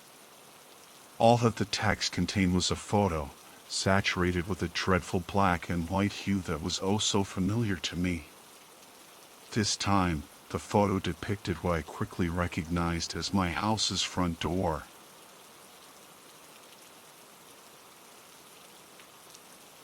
Good. Now that I have your attention, I'm going to tell you how such a universally reviled symbol came to rule my life. For the sake of convenience, if my memoir is ever republished, I request it be under the title Alternate 21328. In the now outdated Windows XP, this is the input that results in the above symbol. I recently became aware that a story posted by an old acquaintance of mine, whose name is John, but whom you may have known as Jack, has for some time been circulated in certain corners of the internet. John understood very little. I feel grossly misrepresented by his story, and so I've decided to contribute my own side of the events that lead up to and follow the early months of 2007 when his story takes place. For those of you who may wonder why I would go to the effort of doing something like this, I hope that the restoration of my reputation, at least in the eyes of some of you, will be as sufficient a reason as any I may give. As far as I've been able to discern, for as long as mail and telegrams and the like have been around, the game, as it has most often been referred to, has existed in some form or another. In old Europe, stories of foxfire and the will-o'-the-wisp may refer to the phenomena surrounding it. Old stories like Carl Maria von Weber's Opera der Freischütz and even modern media narratives like the movie Drag Me to Hell or the Japanese animated series Jigaku Shoujo seem to be retellings or reimaginings of its ancient legend in its various forms around the world. For me, however, the game began in early 2005, in the waning months of my sophomore year of high school. I was a lot like anyone else at that time, a young, idealistic student with hopes and dreams and visions of a bright future. I could never have conceived at that time that my destiny would be redefined by a bunch of spoiled brats and their ill-advised curiosity for occult rituals. I was a good student. I'd even go so far as to say I was great. I got high marks and always did my homework. I was responsible. I never touched alcohol or cigarettes or drugs, and I steered clear of the students who did. I always thought it would be enough to keep me out of trouble, but I was not so fortunate. It was Wednesday, April 20th, 2005. The irony, or perhaps the appropriateness, of this date may not be lost on those of you who know your history. A number of students from my school were having a party and smoking marijuana together to mark the date, which has been adopted by counterculture movements throughout America. I, of course, was not invited, as I did not ever partake in such events, nor did I associate with those who did. Among those who were in attendance was a somewhat disagreeable girl named Kaylee Hernandez. Kaylee is still remembered fondly in decrepit MySpace memorials as a bright and cheerful and carefree girl who brightened people's days with her smile. All of that irritating nonsense that people make up about someone just because they died or disappeared in order to sound like a good person. But to me, she'll always just be the annoying bitch who ruined my life. I can only guess as to what exactly happened, but I'd imagine that at the party, under the influence of alcohol and marijuana, she and her friends got together late at night and decided to look up spooky occult rituals on the internet. Whatever the cause, I was awakened by the vibration of my cellular phone at about 1 a.m. that night. I remember sleepily rolling over and flipping open the phone, its soft blue glow illuminating my room in the darkness. I had one text message from Kaylee Hernandez. "Welcome to the game." At the time, I thought very little of it.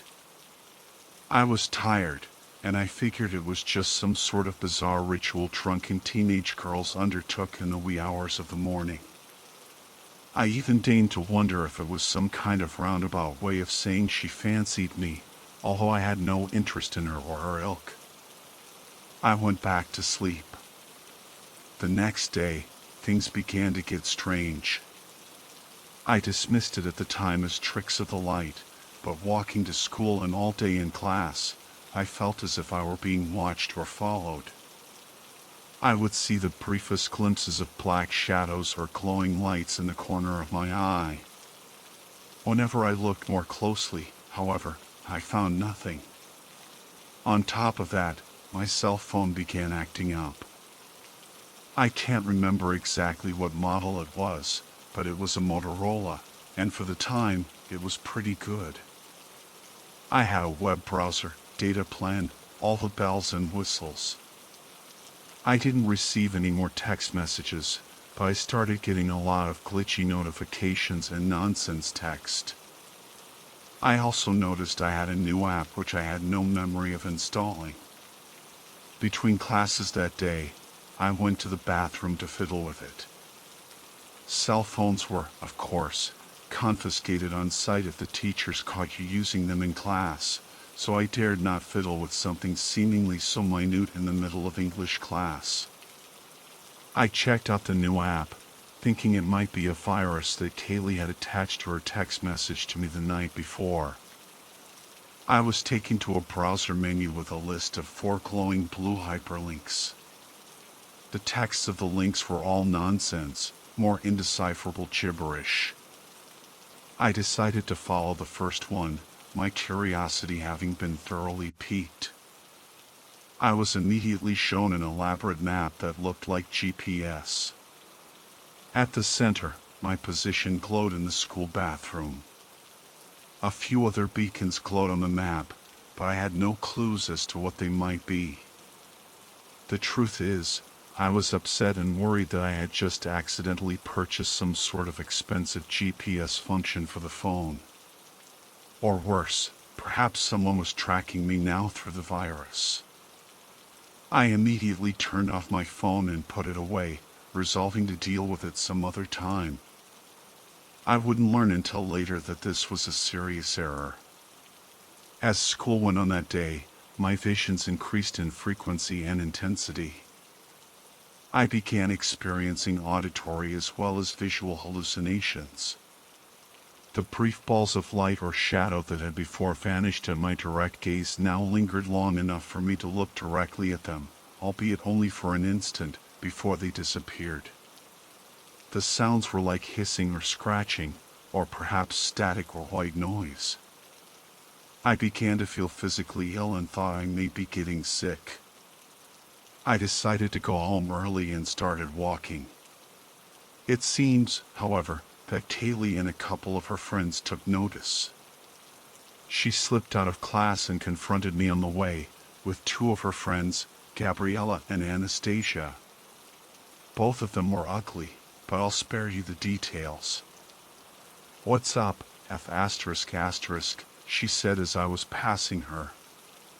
The weird sisters at her sides laughed mockingly, as if the pathetic attempt at cajoling me were somehow hilarious. I had been hoping to ignore her, but it seemed it would be impossible. She pulled out her cell phone and began fiddling with the keys. "None of your business, tramp," I came back and continued walking. "You need to learn some respect," one of the others said. I can't remember if it was Gabriella the fat one or Anastasia the one with bad teeth. I ignored her and kept moving.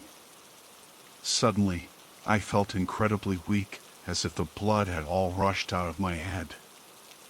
I lost my balance and fell on the ground. I think I may have been briefly unconscious, but I'm not sure. When I came to, I saw Kaylee staring at me with her ugly friends. Dumbass doesn't even know to keep his phone on. "Thanks for the time, douchebag." I sat up. They were really getting on my nerves. Like I would give sluts like you the time of day. "What the hell did you do? And what did you do to my phone?" "Oh, you'll find out soon enough. Or maybe you won't. If I were you, I'd keep it on, though. Not like it matters. You don't stand a chance in hell anyway." Kaylee smirked at me and sauntered off with her flunkies. I didn't know what she was on about, and I ignored her. Later that night, after I got home, I turned my phone back on and started trying to figure it out. I couldn't get the new application to go away, but going through it, I checked the various links. Again, the first one displayed the map. I found I could zoom in and out. I saw my position in my bedroom in my house when I zoomed all the way in. The map was detailed enough to have the floor plan. When I zoomed out, I saw in other parts of the city that there were other beacons on the map. After the day's events, just to be on the safe side, I decided I would check some of them out the following day. This time, I also checked the other 3 hyperlinks on the app's home menu. The second one brought up a list of other links, but these were all grayed out. The third one led me to another screen that was all gibberish. More incomprehensible symbols floated across it. I couldn't make heads or tails of it. The fourth link on the menu was completely grayed out, and I couldn't access it at all. I left my phone charging, went to bed, and slept. Throughout the night, I had more brief visual and auditory hallucinations, and my sleep was full of nightmares I can no longer remember. School the next day was more of the same. Taylor wasn't even in class. On the way home, I decided to investigate one of the beacons on the map. It was a glowing blue icon in an apartment complex near my family's house. At this time, I still lived with my father and mother. When I arrived at the apartment, I found that the blinds were closed and the inside was dark. Having resolved that I did not walk out of my way for nothing, I knocked on the door. There was no answer. I tried again, more forcefully. And again. Finally, I was about to leave when I started hearing a series of deadbolts unlocking from the inside. A stout, heavy-set man with spiked hair who looked about 20 answered the door, leaving the chain lock in place. "What do you want?" he asked. "I was hoping you could tell me something about this." I held up my cell phone and showed him the map pointing to his apartment. His eyes narrowed. "Did you send the message to anyone else yet?" "The message? I don't know what you're talking about. My phone only just started acting up yesterday. I think it started because of a girl at my school. It's been happening ever since she sent me a text at around 1 a.m. a few nights ago." "Is that what you mean by message?" "If so, then no, I haven't sent it out." He paused a moment and looked at me thoughtfully, as if he were trying to decide if he believed me. At length, he closed the door, undid the chain, and opened it up to let me inside. He bolted the door behind me. I felt a bit nervous, wondering if I had stumbled into a trap at first, but then he began to speak. "You're going to rue the day you got that message for the rest of your life, however long or short it may be." We talked for a few hours that day. He said his name was Starlov, and he explained to me that I had been brought into a game from which there was no escape. He told me that in a few days, I would be dead, unless I found an object which could protect me.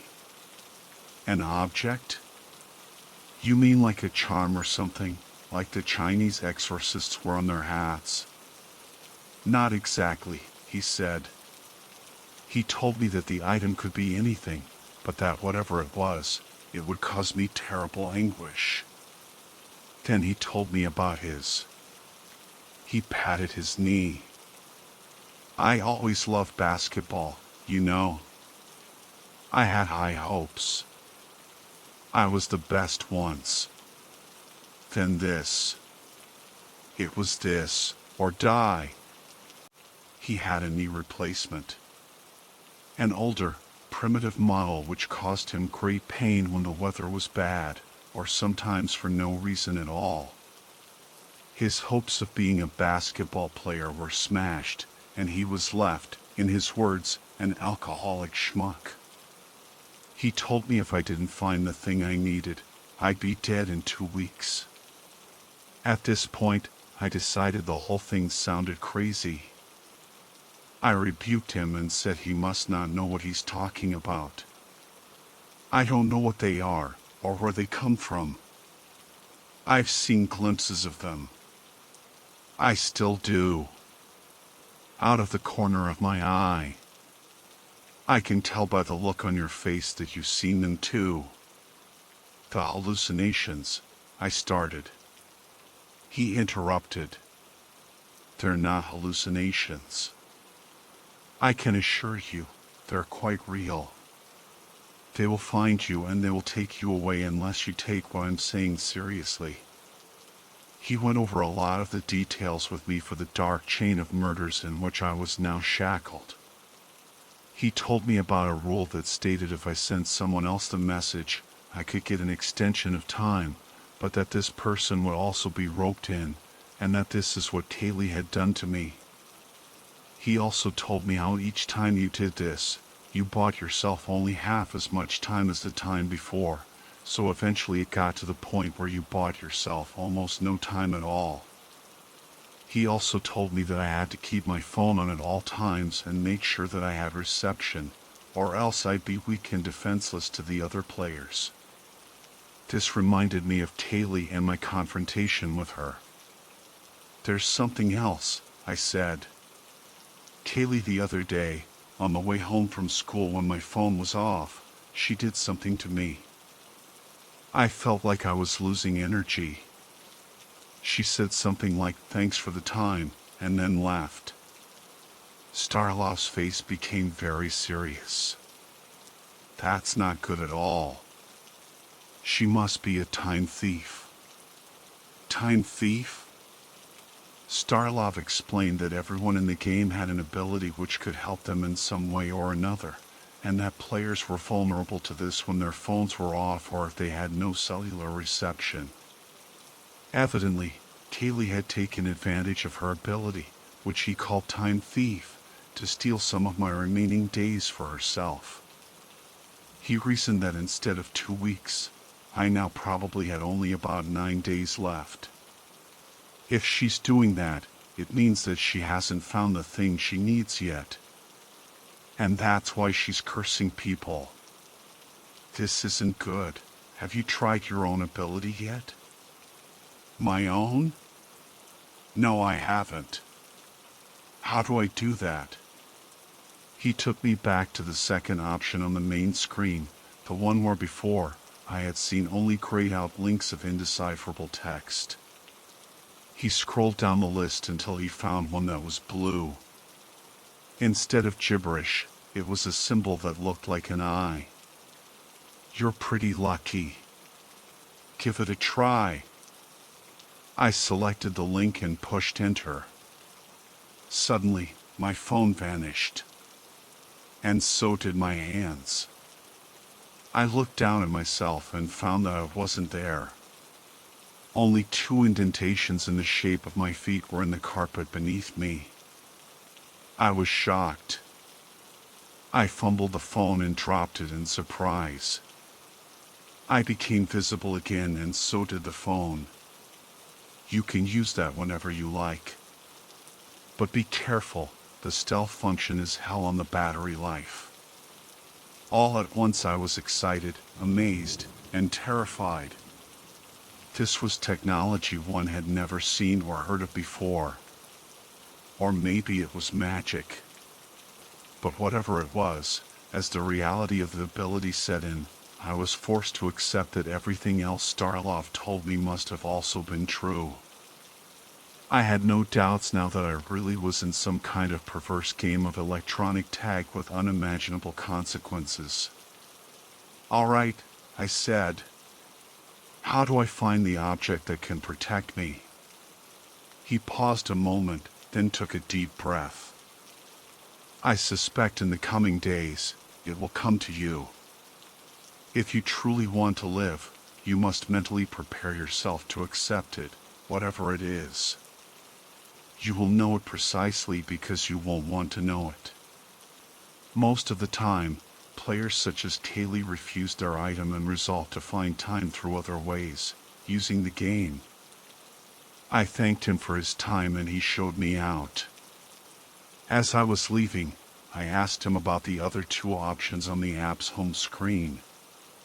He told me that he hadn't been able to make anything of them either, but that we could try to figure it out another time if and when such a time came that I had managed to assume my protection.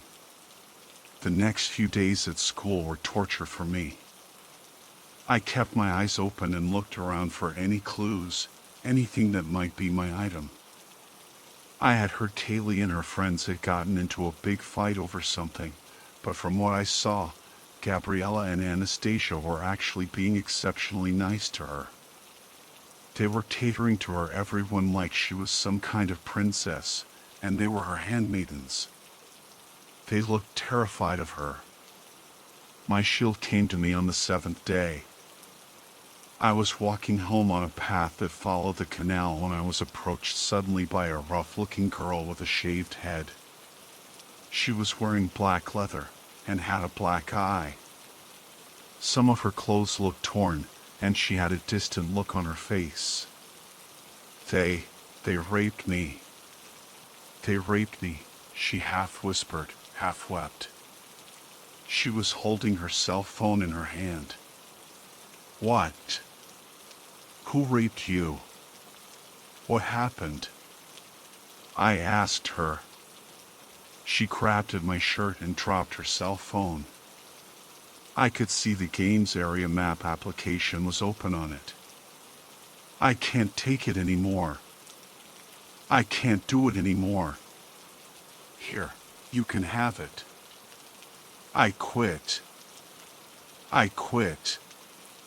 She shoved something into my breast pocket and then backed away towards the reservoir.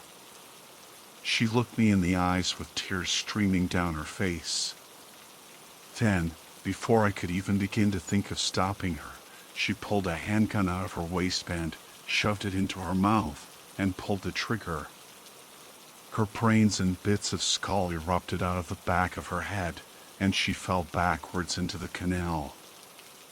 I rushed to the water's edge and looked down at her body as the waters passed over it, turning red. I reached into my breast pocket and pulled out what she had given me. It was a red Nazi armband. I cursed and stuffed it into my bag, then called the police and reported the woman's suicide. They took my statement, but I left out the bit about the armband and did not show it to them. When I got home that night, I put it on over my pajamas. I slept soundly and had no hallucinations. The next days at school were problematic. I found that I could wear the armband beneath my jacket and no one would see it. This seemed to work fine, however, I had to change for gym class each day. I tried to hide it and changed in a corner, but given that it was bright red, it was inevitable that someone saw it. The first day, I managed to laugh it off and say it was a joke, a novelty item. But day after day when they saw me wearing it all week, eventually, the other students began to spread rumors. One day at lunch, I was approached by a group of 3 students who were Mexican. They held me and tore off my jacket. Everyone could see the swastika emblazoned on my shoulder. They cursed me and beat me severely that day. The school counselor forced me to come in for a chat, in which I tried and failed to explain that I simply needed to wear it. After that, I was very careful and managed to avoid expulsion by making sure none of the teachers could see the armband. Even if they knew it was beneath my clothes, I had plausible deniability on my side, and they weren't allowed to strip me to see if it was there. This dealt with the problem of the teachers, but the other students were another matter. They all knew it was there, and that was enough for them. As you may already know from John's side of events, they began to call me by a butchered version of my last name. My own family started giving me trouble too, afraid I had fallen in with a gang of skinheads. Kaylee seemed to be enjoying my suffering, although it did seem to bother her that I hadn't vanished at the end of 2 weeks as she had expected. She went out of her way to make life hell on me after that, calling me out in public about the Nazi armband and coining the slur that haunted me. One night, after my 2 weeks were up, I decided I didn't want to deal with it anymore. I laid down in my bed, pulled off the armband, and left it on the nightstand. The hallucinations started up again, but I decided to ignore them with all my will. I went to sleep. About an hour later, around midnight, I was awakened by a loud noise. Something had slammed into the front door of the house. I sat up in bed in the dark, listening. After a few seconds of silence, there was another loud bang on the door, this one louder than the first. I began to shake. Then the third bang came.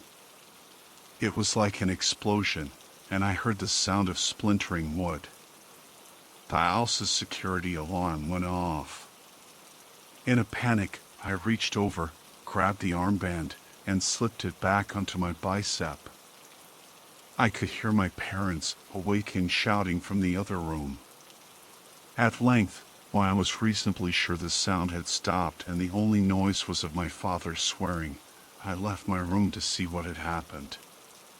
The metal door of the house was dented inward, and it was crooked on its hinges. The decorative wooden paneling that had surrounded it was snapped and in pieces on the floor.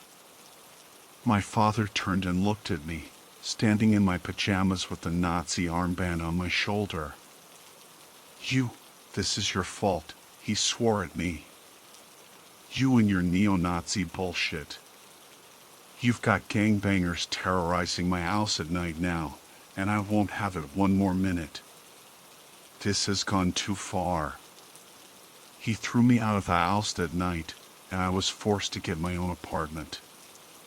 After that, I decided I'd tough it out, that as Starlov had said, if I wanted to live, this was how it had to be. I developed a thick skin. People often accused me of starting fights later on, but I always turned the other cheek. I can honestly say I never returned a single physical attack on my person during my time in high school, save one. I stared at myself in the mirror and told myself again and again, I will endure this. I had never been so alone. Finally, sophomore year ended. I thought maybe I'd finally get some relief from the solitude that summer promised. That ended, however, when I got a message from Starlov late one night. The text of the message simply read, "People you know?" Attached was a news report on the disappearance of two girls from my school. Gabriella and Anastasia were missing. I messaged him back. Yes. Friends of Kaylee. I decided she had to be stopped. Not really because of any sense of justice or anything, but because I was aching for some payback anyway, and now I could be sure I had the means and the excuse. I turned on the area map and tracked down her player beacon after watching it leave her house. I wore all black, including a leather jacket and a ski mask, and approached her on the street after she was leaving a party. She was drunk. "Oh, it's you." She laughed at me drunkenly. Good. I was in need of some more days. That isn't going to work. I took off my jacket and showed her the armband. Her eyes narrowed and she seemed to sober up. "Give me that." She said it hatefully. "No," I said. She took out her phone and fumbled with the buttons. Suddenly, she dashed at me faster than my eyes could see and hit me center mass. I went flying backwards across the pavement. I later understood that she had a new ability that allowed her to move at incredible speed. Fortunately for me, she was a careless slob, and the one charge was all her badly neglected and overworked cell phone battery could handle. Her phone's power went out, and she began cursing at it. I had the wind knocked out of me, but I managed to pull myself together and get back on my feet. I opened my own phone and activated the stealth function. I was physically stronger than her, and being invisible only made taking care of her even easier. I struck her from behind and took her phone from her. Then I threw it on the ground and destroyed it, pulverizing it with the heel of my boot until it was a smashed mess. I took the SIM card with me, then turned off stealth and left Kaylee there, scrambling around to gather the bits of her ruined phone. A few nights later, she turned up at my apartment and swore at me. She would have attacked me, but I kept the door chained. That didn't stop her from reaching in and throwing herself against it, trying to break the chain. You fucking murdering bastard. You piece of shit, she cursed me again and again. I called the police. She broke down when she heard the sirens coming. You have to help me. There were tears in her eyes. Please. I'm almost out of time. Please. She begged me. Like a worm.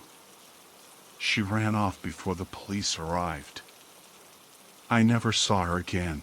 She disappeared without a trace that night. MySpace pages all wore R.I.P. Kaylee banners for a while, and people remembered her fondly as the spunky girl who stood up against the one Nazi bastard who went unnamed. If you've read John's side of the story, then I don't need to go into too much detail about the events of July 2005 to May of 2007. As far as I can tell, he seemed to get what little facts he had fairly correct. I will, however, try to fill in some of the holes. John transferred in at the end of '05 like his story states, our junior year. The year was uneventful for the most part. I traded messages with Starlov a bit more from time to time and tried doing some research on the game in online forums and old legends, but found nothing of use. I kind of just adapted to life as a hated National Socialist. It wasn't easy reconciling this with my Christianity. There's a theory sociologists talk about called labeling theory, which states that if people treat you like something for long enough, you eventually will become the mask. Or once I had hated Nazis, I started studying them intensely and found a sort of fascination with them. As I sit here typing this memoir, various artifacts from the war litter the room, and a Nazi propaganda poster stares down at me. Labeling theory or not, I could never really get away from who I really was or wanted to be, though. I developed a sense of self-loathing for a while, and got into a lot of masochistic practices, trying to punish or purify myself through physical pain. I practiced some self-flagellation for a bit, but I've since moved past all that. I've seen some speculate that maybe I was using the torture devices as a decoy for my shield, but admittedly, I never really thought about it that much. I'm not that smart. Since then, however, I have toyed with the idea of a decoy shield, in case another Stephanie ever comes along. On that note, I just want to say that Stephanie Chun was an even worse person than Kaylee. Her relationship with John was never as good as he portrays it in his version of events. They did date, on and off, and he did love her, but her treatment of him was abusive at times. I sincerely doubt that they ever actually had sexual intercourse, despite what he may have said, although to be fair, I can attest to the fact that the night she vanished, she did in fact threaten me with his gun when she came to my apartment.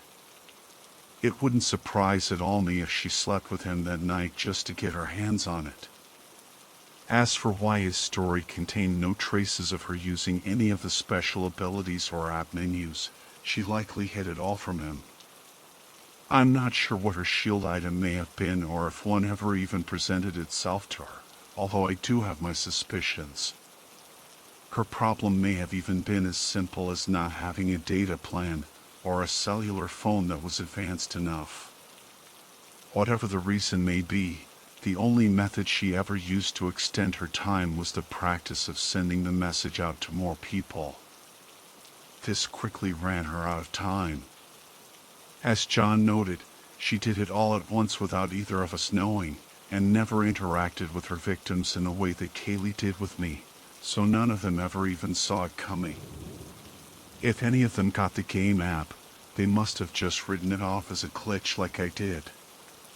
In the end, suffice it to say she got exactly what she deserved. Nevertheless, the whole affair served as something of an eye-opener to me. I realized new dangers that the game posed to me and, frankly, the fabric of society. Starlov and I have begun devoting a great deal of our time to attempting to understand it, if it's possible to quit it or end it, what it means, where it came from, why it exists. On most of these fronts, we've yet to turn up anything.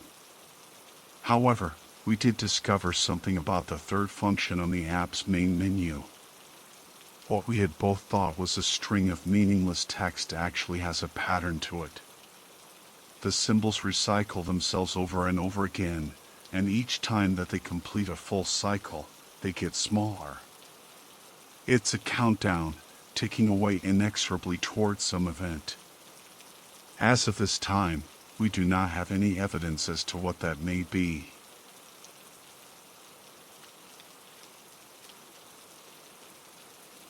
I got an email from Amazon about a month ago saying that I had the opportunity to be part of a trial group for Amazon Ultra. The spiel promised access to all the regular Amazon Prime stuff, Amazon Video with some extras for some of the shows, making-ofs, etc., Amazon Music, which to be honest I never used, I've got Spotify for that, and a new delivery plan. For a hefty monthly fee I could get unlimited immediate delivery on everything. Drones apparently, hence the cost. They said it was fast and discreet. It also said that it could link to my emails, social media and phone to be able to predict what items I would need and automatically order them. It would even anticipate the time I would need them. Well, obviously I signed up. I mean, it was expensive, but I had to try it. Emma, my wife, was definitely not very happy. We had a bit of an argument about that one. I'll sign her up for her own account, that way she can see for herself. It took a while to get set up. I had to download the app and give over the passwords to my Facebook, Twitter, and Google. When the app was installing, it also asked for some weird permissions I hadn't seen before. I only skimmed it before clicking OK, so I can't remember what it said off the top of my head. I just remember thinking it was odd. After a month of monitoring my habits, the app then advised me to leave all the doors in my house open and at least one top floor window for optimal delivery access. I went with the bathroom because it's probably the one room you want to air out. The wife wasn't a fan of the draft though. Anyway, to start with, it was amazing. I woke up the next day and went to brush my teeth and realized I was out of toothpaste. I hopped in the shower, and as I got out, I heard a whirring sound, felt a slight breeze, and lo and behold, there was a new tube of toothpaste in a little package on the sink. I had a curry on my own last night. Emma was out on an office party, and suffice to say, I was especially pleased to see a parcel containing a new pack of super soft toilet paper chilled by the early morning sky. The drone was hovering by its gifts, waiting for me to acknowledge the delivery. I pressed the green button to signify I wanted the product, and it flew off, back to wherever it came from. When the missus said she was going on a business trip, there was an 8-pack of beer and a Blu-ray waiting on the coffee table for me without even a thought, all accompanied by a soothing whir. It had started to anticipate my wants. If you'd asked me then, I'd have given the service 5 stars, no questions. There were restrictions, however. You couldn't just order yourself items to anywhere. It had to be to your designated shipping address, a safety feature I rather enjoyed. If they couldn't find a way in, they would leave the item on the doorstep and bump against the door till someone pressed the green button. I thought it was strange, But the email did stress how discreet the service was, so I didn't complain too hard. After all, these things were so convenient. So when I heard a gentle knocking on my door, I knew what to expect. Instead of some treat I hadn't thought of in its delivery basket, it was a long box. The box was ripped slightly. This wasn't unusual with some of my packages. The items were always okay, so I just assumed it was due to the speed of processing. I saw a metallic glint through the hole. I unwrapped it and realized that what I held was a long, sharp butcher's knife. I saw a torn portion of the label. It was addressed to Emma. Now Emma doesn't cook, perish the thought, so needless to say I was puzzled. She was on another work trip and said she would be unreachable for the next week, so I accepted it. A few days later, 2 more packages turned up, also addressed to Emma. I shouldn't have opened them, but my curiosity got the better of me. It was a bone saw and duct tape. I had no idea why she would want them. The tape I could understand, but who needs a bone saw? She works in an office, for God's sake. Slowly more packages arrived, each one filling me with an increasing sense of dread. A pair of ladies' black leather gloves. Emma never wears gloves. Rat poison. We have no rats. And a huge jug of drain cleaner. The industrial kind. The kind that melts flesh. I checked the label. I tried calling her to check that these were legitimate deliveries, but, as promised, her phone cut straight to answer machine. So I accepted them. They were easily returned and, despite my nagging sense of unease, there had to be a reasonable explanation for it. I was just letting my imagination run riot. I awoke on the day of Emma's return with a sick feeling in my stomach. I hadn't been sleeping for the previous few nights and was exhausted. I crockily opened my eyes and saw a drone hovering at the foot of the bed. I looked in its delivery basket, and what I saw made my stomach drop. It was a plain, square cardboard box addressed to Emma. The corner was ripped. Through the rip I could see a black, sleek barrel of a pistol. I tore the box apart and looked at the invoice. This delivery had a time attached. It had arrived an hour early. My heart lurched. Everything else I could dismiss as an error or a glitch, but this? This gave me a time. This gave me a method. Amazon was doing its job as advertised. It knew she planned to kill me and wanted to make things as easy as possible. I was just lucky to have signed us both up. As I hit the reject button on the drone, I heard the key in the door. My relief at watching the weapon fly out of the open window was swiftly replaced by rage. That fucking bitch. After all our years together, she would do this to me? She was probably fucking someone else as well. She's never in the house. As she walked up the stairs, I imagined her with 1,000 lovers, drinking champagne and laughing as they plotted their lives after the minor inconvenience that was my life had been removed. She walked into the bedroom and I screamed at her that I knew what she planned to do. That slut laughed in my face. In my face. The red mist of my fury descended, and, through the rush of blood in my ears, I heard a faint whir.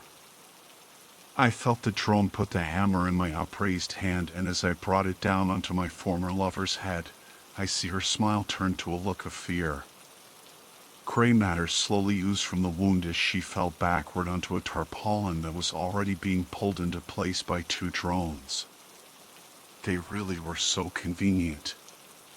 As I poured drain cleaner onto the body, a thought gave me pause. You know what? I don't think I ever did sign her up for an account.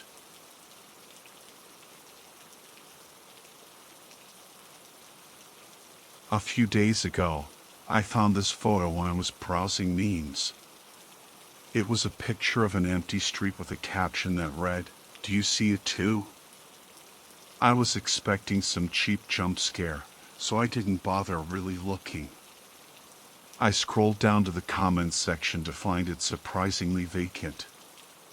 Typically a post that had this much traffic would have had more involvement. Among the brief and sparse comments I saw one saying there's nothing actually in the picture. It was from the original poster, OP. Someone had responded to him saying, "Yes there is, you just haven't seen it yet." It was the most upvoted comment, with no responses. I thought it was kind of a funny prank, so I sent the picture to my roommate, Dylan. He's a pretty neurotic dude, so I figured it would be hilarious to watch him meticulously scan the picture over and over in an attempt to find something out of place. Only now am I realizing how much of a terrible mistake I made. It started off being just about as funny as I'd imagined. Dylan sat there, eyes glued to the screen in silence, for about 5 minutes before I said anything. "Maybe you just need glasses, dude. Do you want me to tell you what you're looking for?" I chafed. "No, I just need to look a little harder." I shrugged and went to grab myself a beer from the fridge. While I was in the kitchen, I got a bit distracted when I saw the pickle jar in the fridge. I decided to make a sandwich. In total, I was probably out of the room for 15 minutes. I'd completely forgotten about the picture by this point. When I went to go check on Dylan, I noticed his door was closed. I knocked. "What?" he rudely responded. "Put some pants on, I'm coming in." When I entered, it was as if he hadn't moved a muscle. His eyes were peeled to the screen. It was almost confusing as to how he'd closed the door in the first place. Silently, I shuffled toward him, staring at his face. His eyes were beginning to redden and looked quite dry. I started to grow concerned. "Dude, it's just a joke. There's nothing in the pic." "Yes," he sternly interrupted, "there is. You just haven't seen it yet." It made me think of that one comment that stood out to me from the original post. Maybe it wasn't smart to play off of his obsessive side. I thought to myself. I stood watching in silence. My shallow breaths were the only sound. "Can I get some privacy?" he spat out as he took his gaze away from the computer for, presumably, the first time since he saw the image. He leered at me with wild eyes. For a second, he looked different. Not my roommate, not my friend. A broken shell of a man, lost to his fixation. "Yeah, all right, man," I said as I began to retreat. "Don't lose any sleep over this, okay?" No response. I left the room and closed the door behind me in silence. Dylan was never the kind of guy who one would consider private. He disliked closed doors. Despite his occasional awkwardness, he was a very social and outgoing guy. Little did I know, it was a subtle hint as to how bad things were going to get. The next morning, I was up a bit earlier than normal for work. I didn't see Dylan for the rest of the night, which wasn't usual. I decided I'd make us both breakfast, since I had extra time before work. Dylan worked from home, so he didn't need to get up as early as I did. I hoped the symphonic aromas of coffee and bacon would have roused him and summoned him from his room. No dice, though. As I approached the door, plate in hand, fist poised to knock, I heard him. "Go away." I tried to ignore it. Maybe he wasn't talking to me? "Hey man, I made breakfast," I began. "I'm not hungry," he firmly retorted. I hesitated for a moment as I reached for the doorknob. After taking a deep breath, I grasped it firmly and pushed the door open. He didn't so much as twitch. Dylan was still in his chair, face damn near pressed against the computer screen. In the early morning light that barely penetrated the undrawn curtains, he looked like some kind of grotesque. Hunched forward, head lurched at an awkward angle. There was even a slight trembling in his hand. "I think you need a break, dude," I said, but my words fell on deaf ears. I stood and watched him for a few minutes. I could feel something welling up inside of me. My stomach was in knots. I felt queasy. What have I done? He then pushed his swivel chair back from his desk, swung to face me and yelled, "Can you get the fuck out?" Having never seen him lash out like this, I was more than happy to oblige. My whole way to work, I couldn't help but wonder what I could do. Maybe it will fix itself, or he'll burn himself out. Should I call his mother? His sister? I kept hoping throughout my day at work that he'd be magically better by the time I get home. Unfortunately, things only got worse. When I arrived home, I heard a hissing sound. I looked around to find the tap in the kitchen running. I turned it off, only to pick up on the tap running in the bathroom too. As I turned the bathroom tap off as well, Dylan's door swung open. He stood there, pale and manic. "I need the noise so I can think," he screeched as he abrasively pushed past me to turn the bathroom tap on. His movements were weird and frail, almost skeletal. He looked like he'd aged 4 decades in a few hours. I stood on the spot, astonished. He aggressively shambled to the kitchen to turn the tap back on. "You're paying the utilities this month if you're going to be wasting water like this," I yelled to him. He said nothing. He just hobbled purposefully back to his room and slammed the door. I didn't feel safe around him at all, so I went to stay with my girlfriend that night.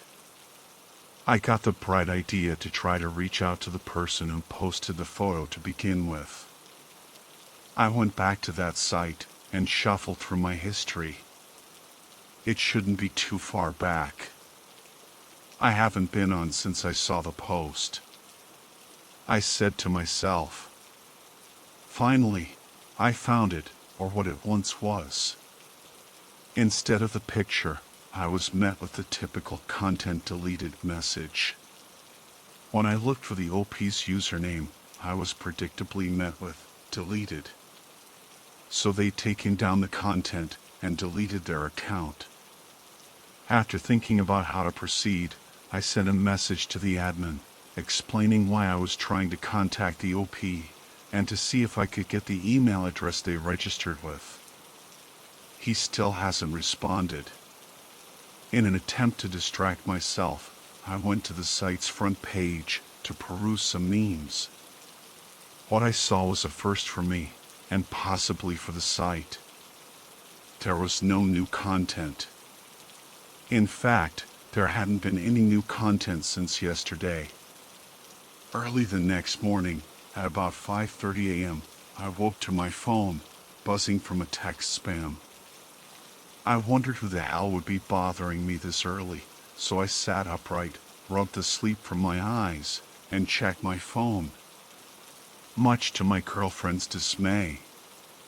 Almost a dozen texts, all from Dylan. I found it. I know what it is.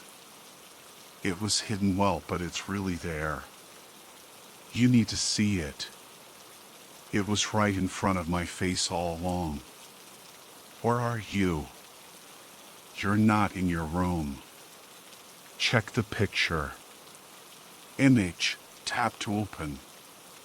Don't look at the picture. There's nothing there.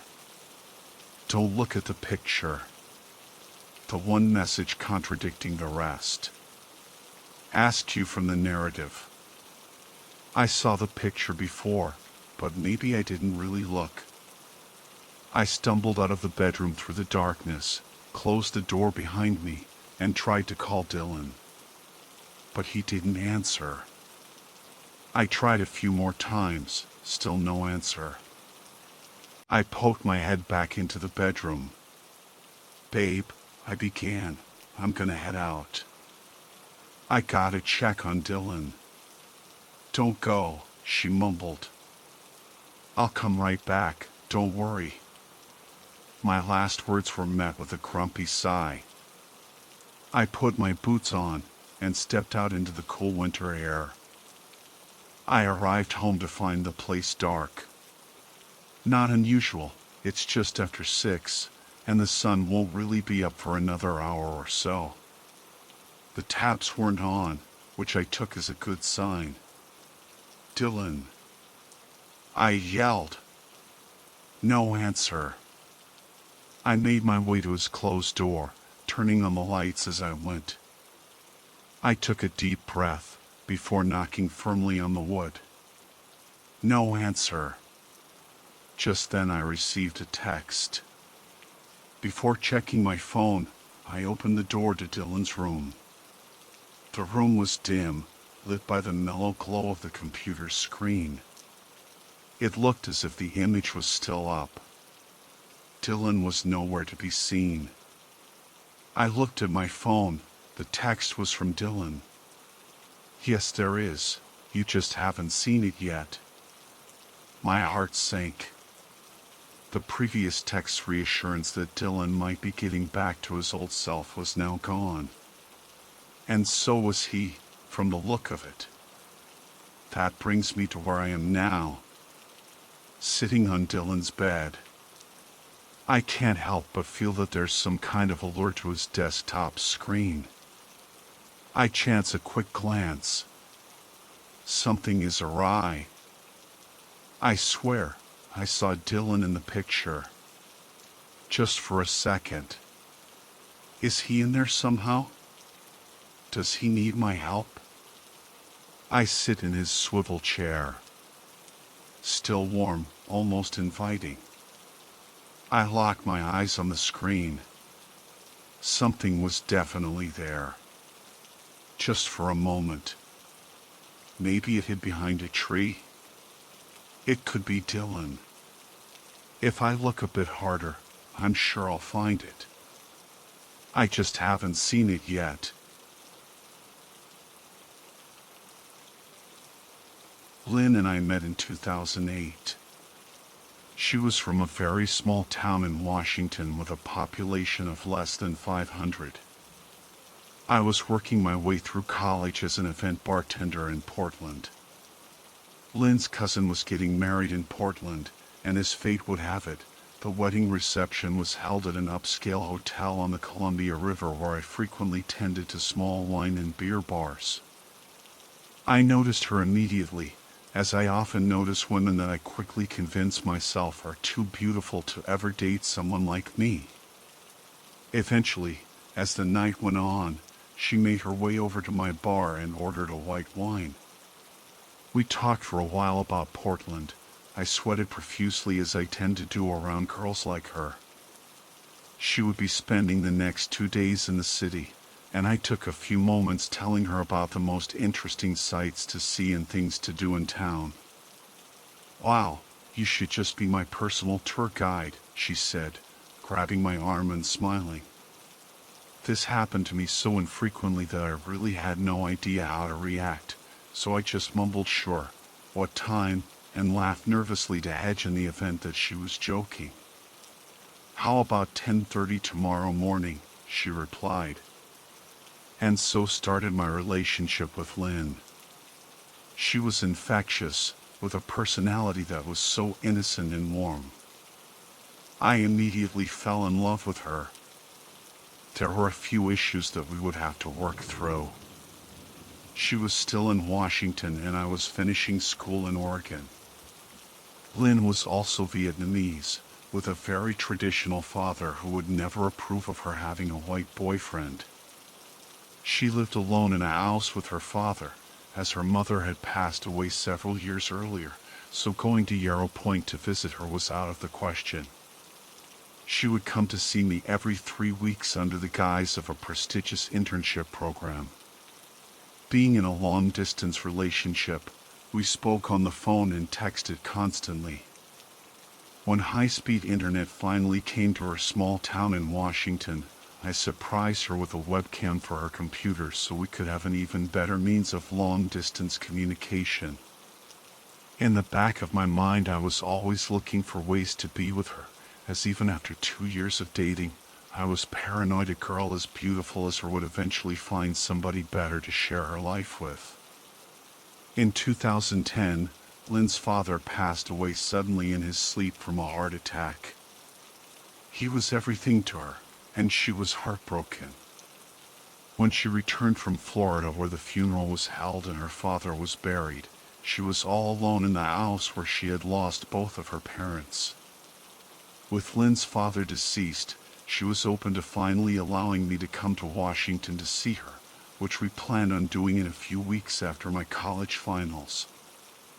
One night during our usual bedtime conversation, Lynn mentioned to me that her father had been acting strangely in the days leading up to his death. She explained that he had taken to checking up on her multiple times throughout the day and night, and scattering religious artifacts throughout the house. This behavior, she said, was highly uncharacteristic of him. Vietnamese culture and religion was something foreign to me, and at various points, Lynn had mentioned things like this that I normally wrote off as just being a little silly. She explained to me that being in the house alone without her dad was making her emotional and maybe playing tricks on her. She hated the feeling of being so alone. She told me that being able to see me on her webcam was the closest thing she had to family, and asked that I promise to never turn off the webcam. She meant the world to me, so I was happy to oblige. A few days passed and it was now the Tuesday before the weekend when I would finally come to see her in Washington. We spent our bedtime webcam session excitedly talking about our plans, and I dozed off with my head on the kitchen table in mid-conversation. It had been a long day. When I woke up, I saw Lynn sleeping on my screen and stumbled off to bed. At 3 a.m., my cell phone began to ring. Disoriented, I rolled over, took a look at the clock, and knew it could only be her. She took great pleasure in waking me up in the middle of the night to let me know that she had just gotten a drink of water, or had an amusing dream. Anyone else would have gotten an earful from me, but her flirtatious giggle made me feel lucky to have my much-needed sleep interrupted. I had a nightmare. Lynn gasped. "You danced in front of my friends." She burst into laughter. "What are you doing up so late, honey? You've got to work in the morning." I said. I was thirsty, and went downstairs to get a drink of water. "Great, well, we really should go back to sleep. Tomorrow is a big day." "All right," she conceded. "Hey, by the way, don't fork." After a few crackles and a brief burst of static, the call disconnected. I hated Lynn's phone. She had an old flip phone that dropped calls with no rhyme or reason at least 3 times a day. I held down the number 1 on my own phone, my speed dial for Lynn. No ring, straight to voicemail. I tried to call several more times, and each time it again went straight to voicemail. I was exhausted, and though I loved Lynn to death, to be honest, I just wanted to go back to sleep. My eyelids hung heavy. A little annoyed, I decided to walk out to my kitchen for a quick drink of water.